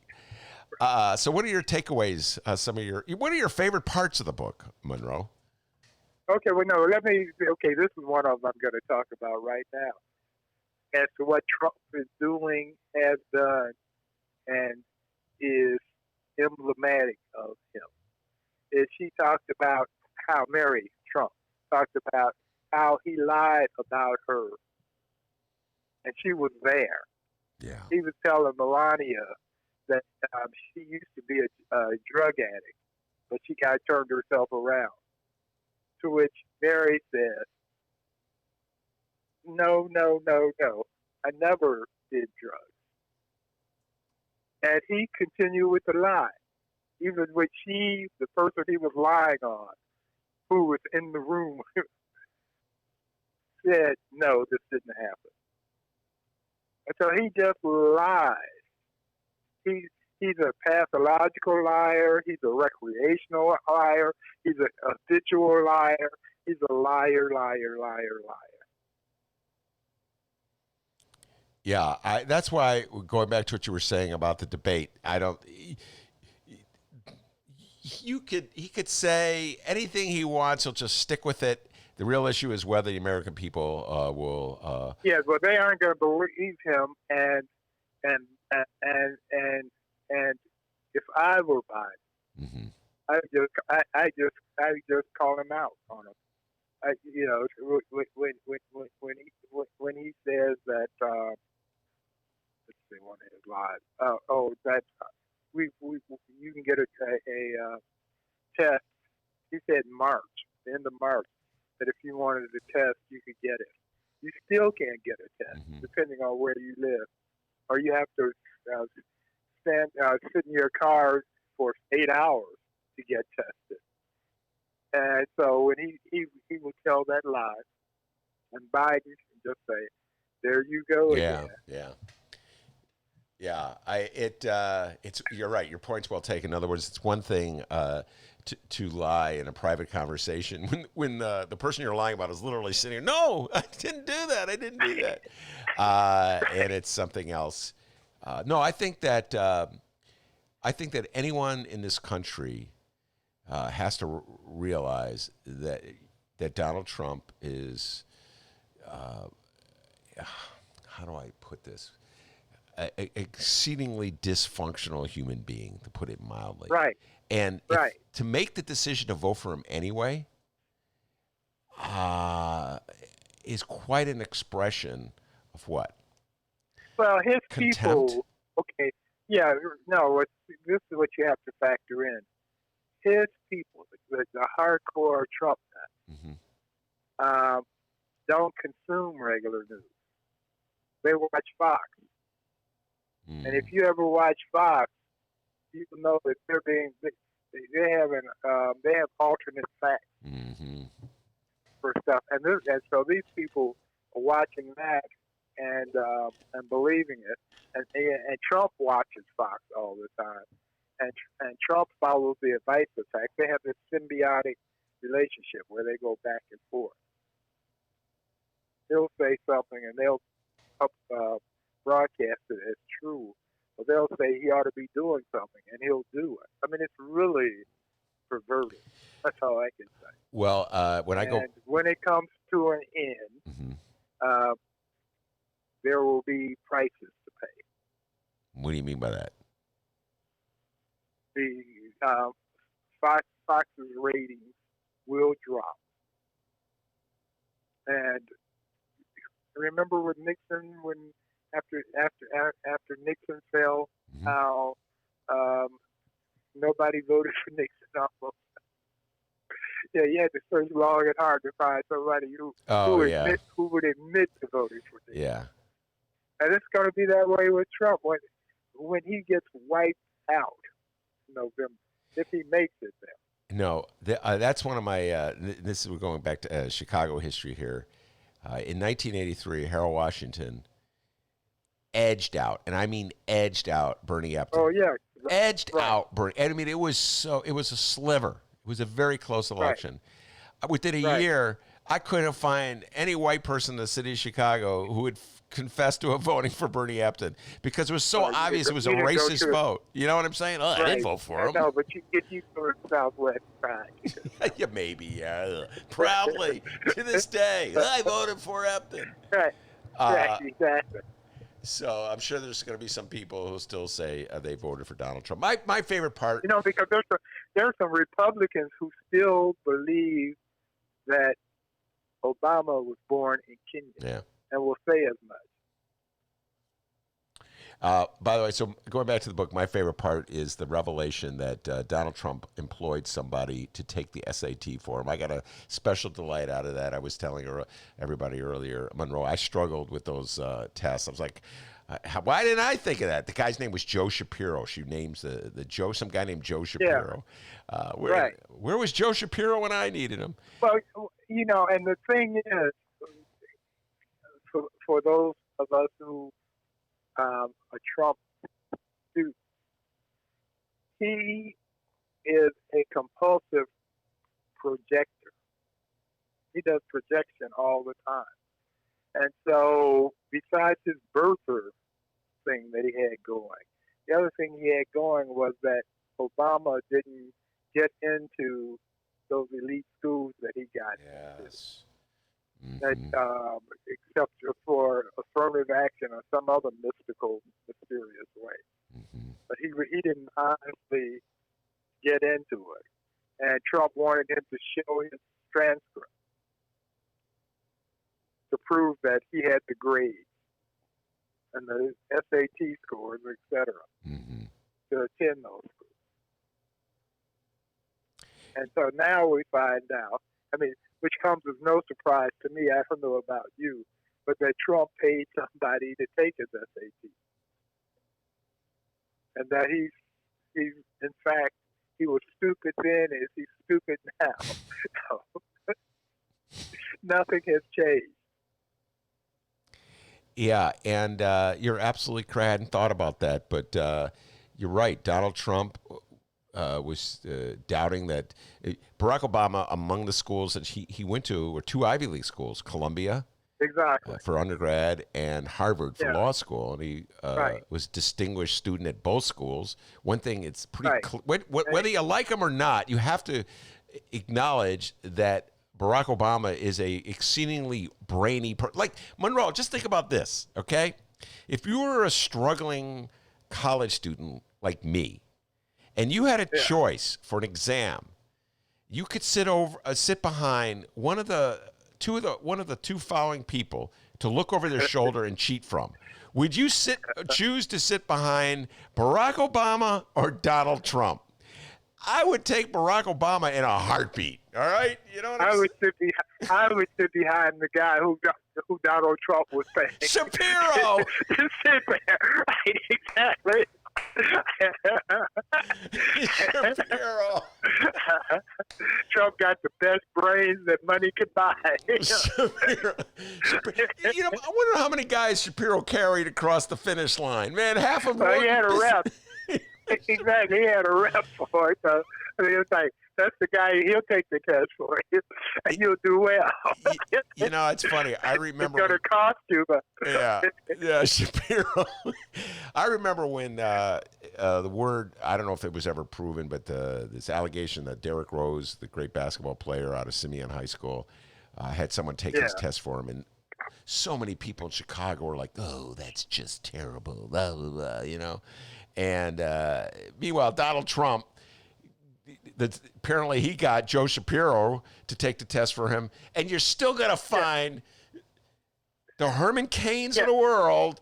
We like them. You know what I'm saying? Right. Well, now, was it Charlie True or... you're talking about Richie Daley. No, Richie Daley. Who took Richie Daley? No, the word... Okay, I don't... All right, now that's an ancient, oh my God. Yeah, I know. 2 old guys talking on radio. Richie Daley, former mayor of the city of Chicago. Before that, he was state's attorney in Cook County. There was a nasty rumor going around that somebody I think he flunked twice on the bar. Did he not flunk twice? I'm pretty sure. Yeah, whatever. Anyway, so then reporters, when they're hanging around bars getting drunk, they talk about, well, this guy did it. And that, Charlie Chew. You and I are the only 2 people in the city of Chicago who remember Charlie Chew. And I like Charlie Chew, former state senator from the south side of Chicago. Right. Quite the character. Quite the character, yeah. Anyway, so I don't know. I'm going to give Richie Daley credit. I think Richie Daley took the test on his own. Go ahead, Monroe. And passed it? Yeah, I think Richie Daley. I'm going to... Okay, all right, okay. And there's an Easter bunny that delivers... All right. No, okay. So, and I'm going to officially label you a Daley lover.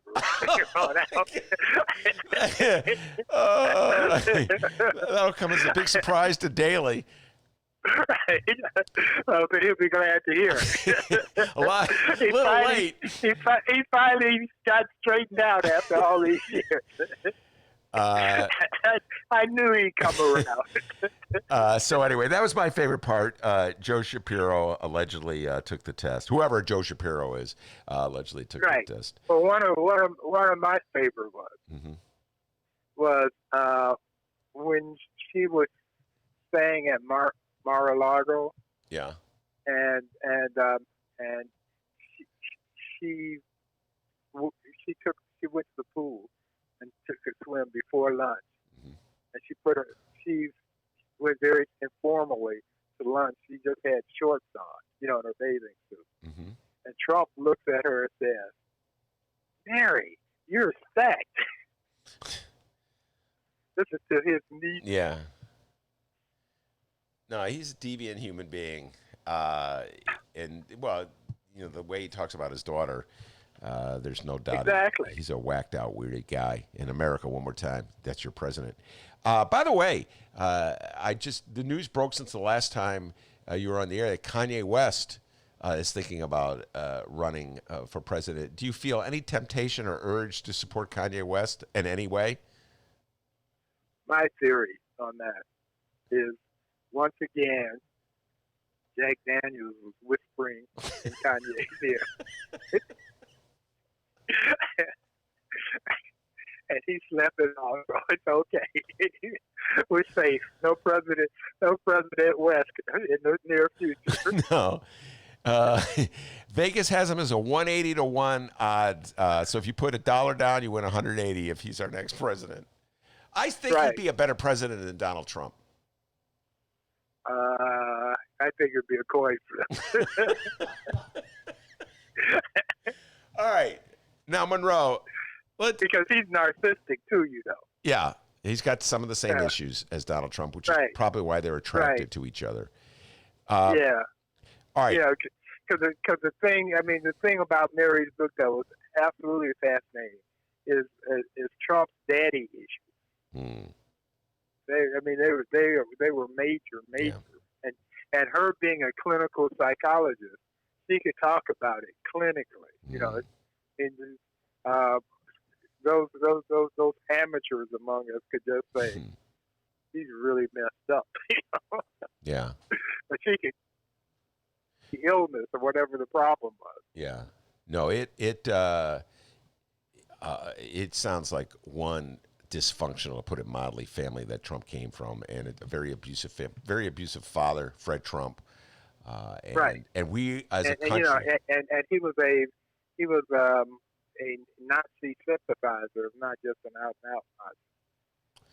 Yeah, and that's, we are paying the price as a country right now for what went down in the Fred Trump household back in the 40s and 50s. That's right. All right, let's move from Mary Trump's book to Herman Cain. I have a mini obsession on Herman Cain. And, of course, Herman Cain ran. 999.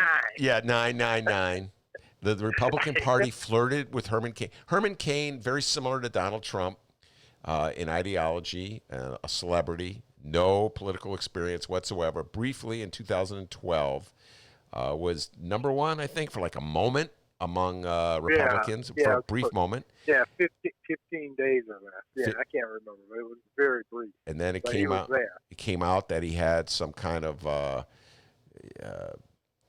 think there was accusations against him on some fronts from various women, and then he went down. It did not hurt Donald Trump. Let me just put it that way. The accusations. Right, and then plus they took their rose-tinted glasses off and said, "Oh my God, he's black."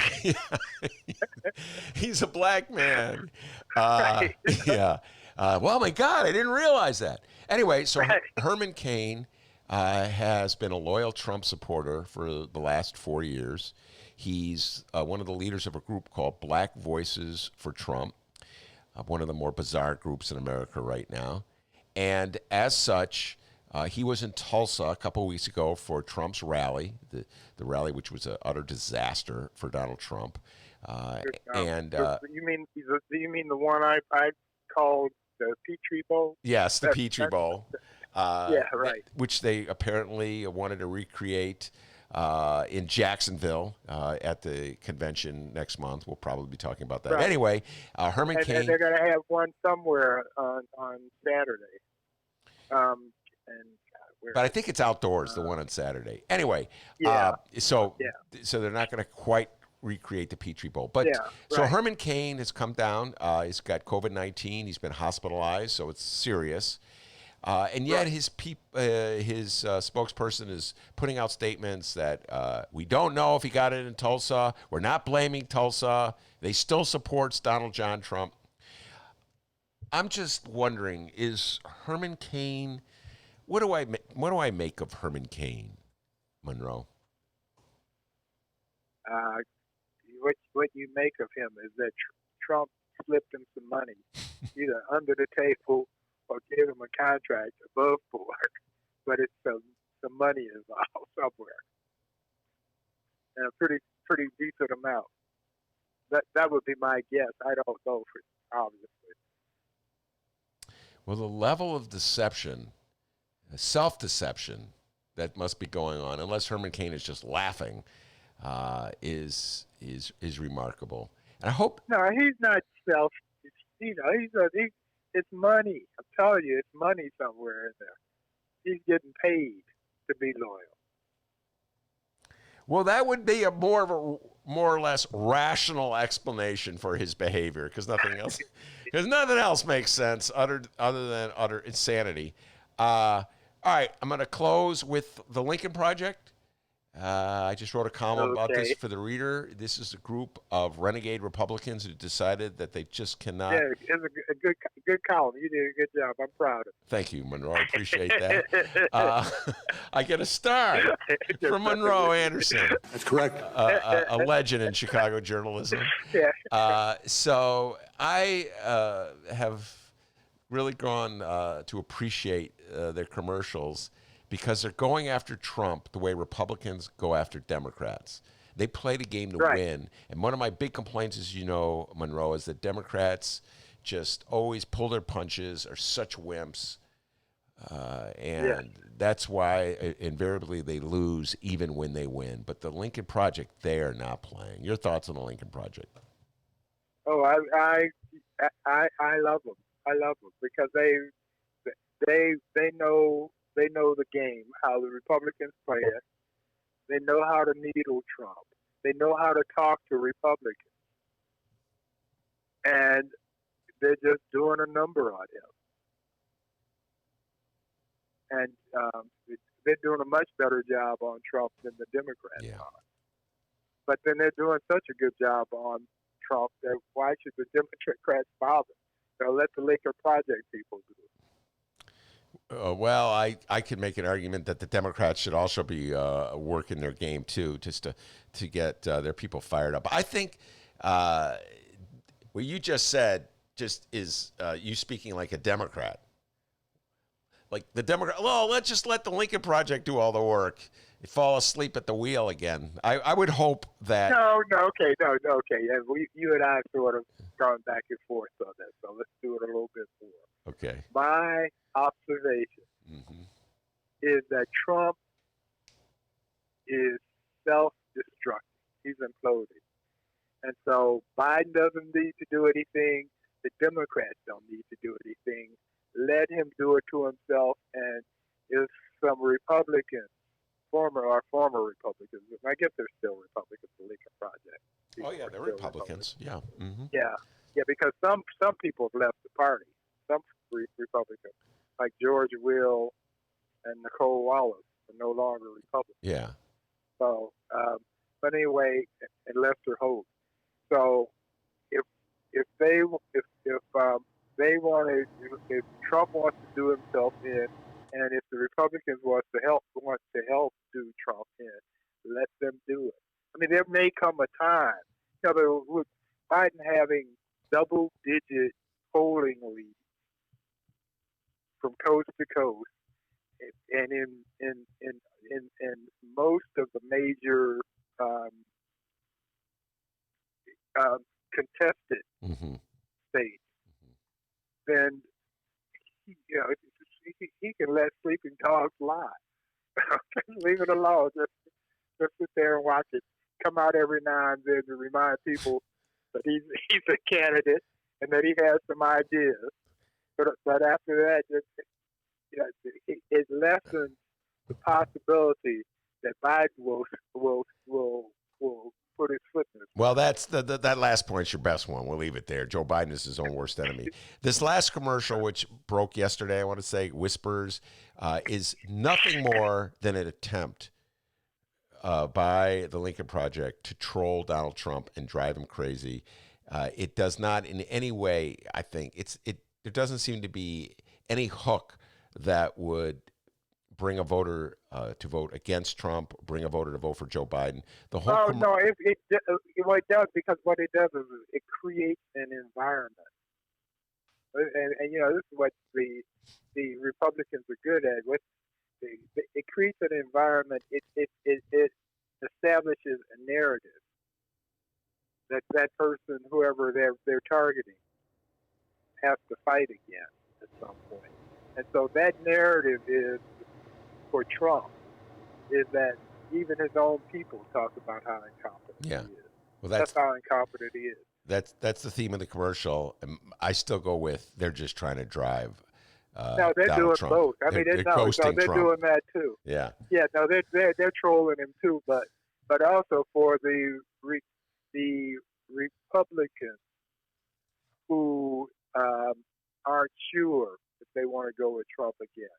I'm not talking about the people on the fringe who weren't sure, but talking about real Republicans. Mm-hmm. For them to see that ad, that political ad, where it's saying basically that, well, even the real Republicans know, but they won't come out and say it, but they know this guy is horrible. Well, I've to your point, I read articles with people in the Lincoln Project, and they've said their purpose is to slice a sliver, as much as 5%, a sliver of the Republican vote away from Donald Trump, to get those that sliver. If you flip that sliver of Republicans from Trump to Biden in swing states like Michigan, Wisconsin, Pennsylvania, etc., Joe Biden will win. So I hope you're correct. Yeah, but no,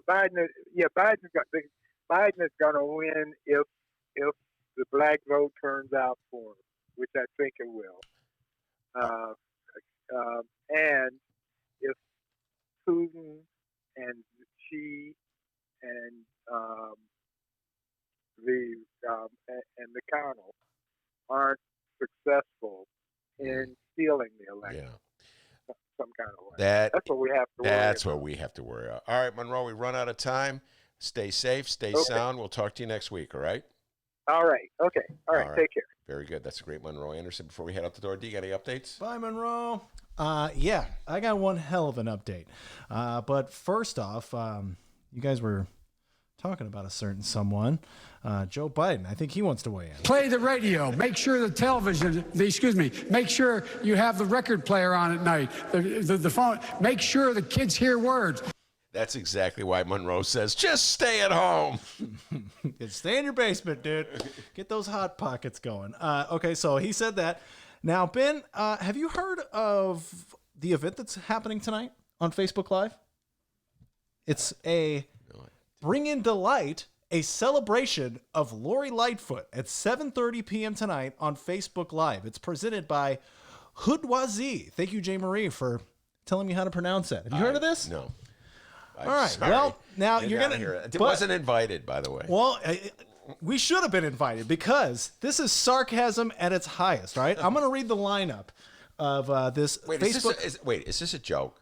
Is this like April Fool's? It's not a joke. Did Jay Marie prank us and create this Facebook page? I'm showing you right now. This is the event that's happening tonight. It's called Bring in Delight tonight at 7:30 p.m. on Facebook Live. Find Hoodwazi. That's HOODOISIE.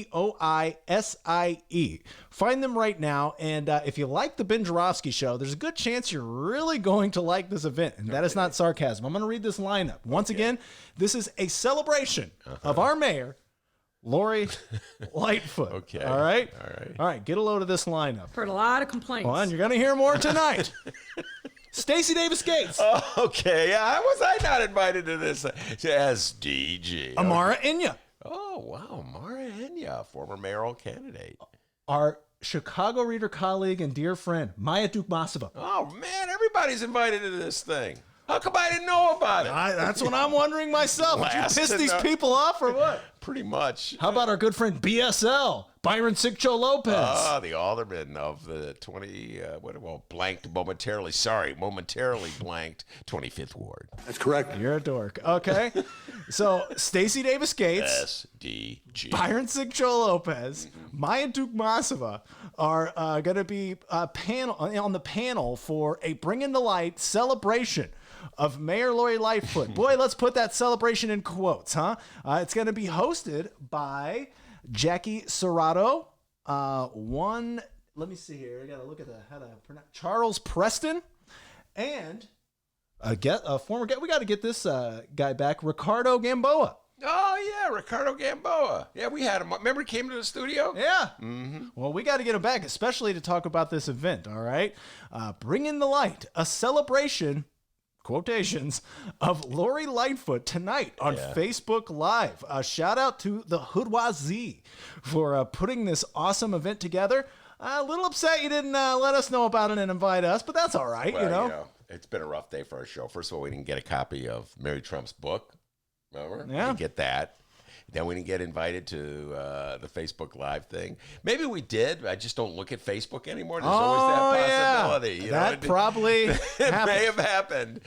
That probably happened. Embarrassing moment.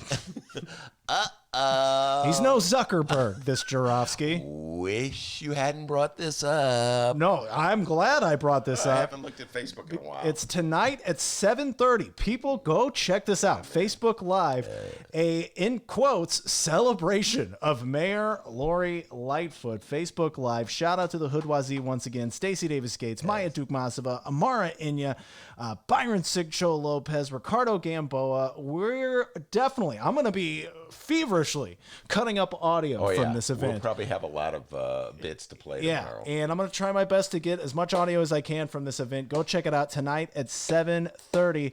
And hey, you know, we're doing our thing, the Ben Joravsky Show, over 500,000 downloads, and we encourage all of you to go check out our part 2 of today's show. Yeah, that was just part 1, guys. Me and Ben just talking about alligators and Monroe Anderson. Part 2 is going to be former WVON host one Mays Jackson. He was recently in the news. I guess WVON said, hey, take it easy on Lightfoot, bro. That's what our general manager from CPT said about Tony Preckwinkle. Pinhead get a job over at VON? No. But they basically told Mace Jackson and his co-host Todd Stroger, hey, take it easy on Mayor Lightfoot.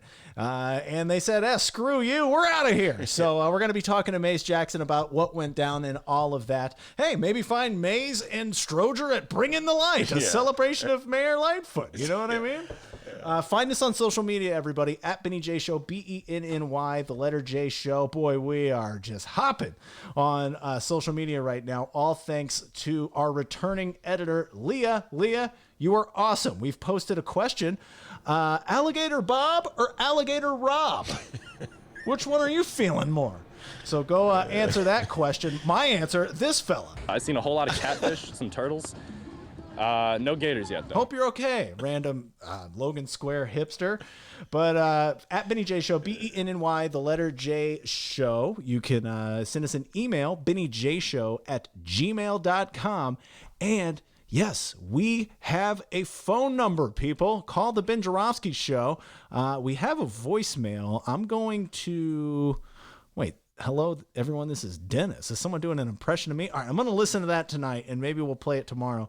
But you can reach us at 708-658-4788. That number again, 708-658-4788. People, tonight, part 2, both Chicago Sun-Times and Chicago Reader websites and wherever else you download your favorite podcast by 7 o'clock.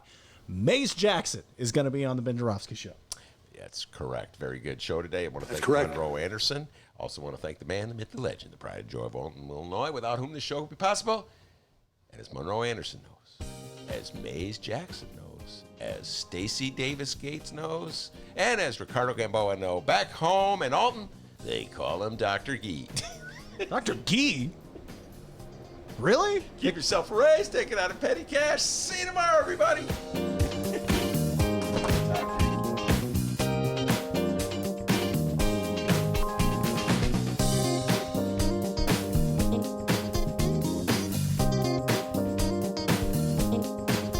Correct. I've seen a whole lot of catfish, some turtles. No gators yet, though.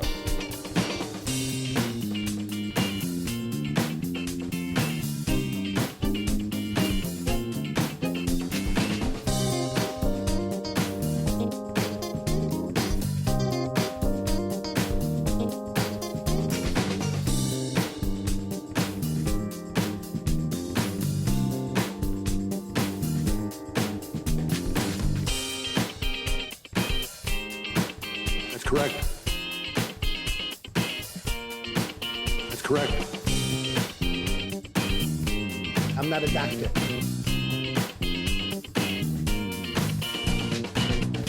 Play the radio. Make sure the television, make sure you have the record player on at night, the phone. Make sure the kids hear words.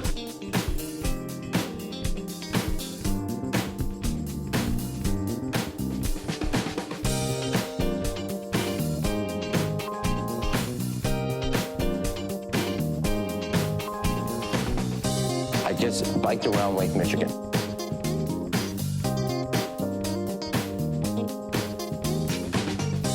Nearly 1,000 miles. Nearly 1,000 miles. Nearly 1,000 miles.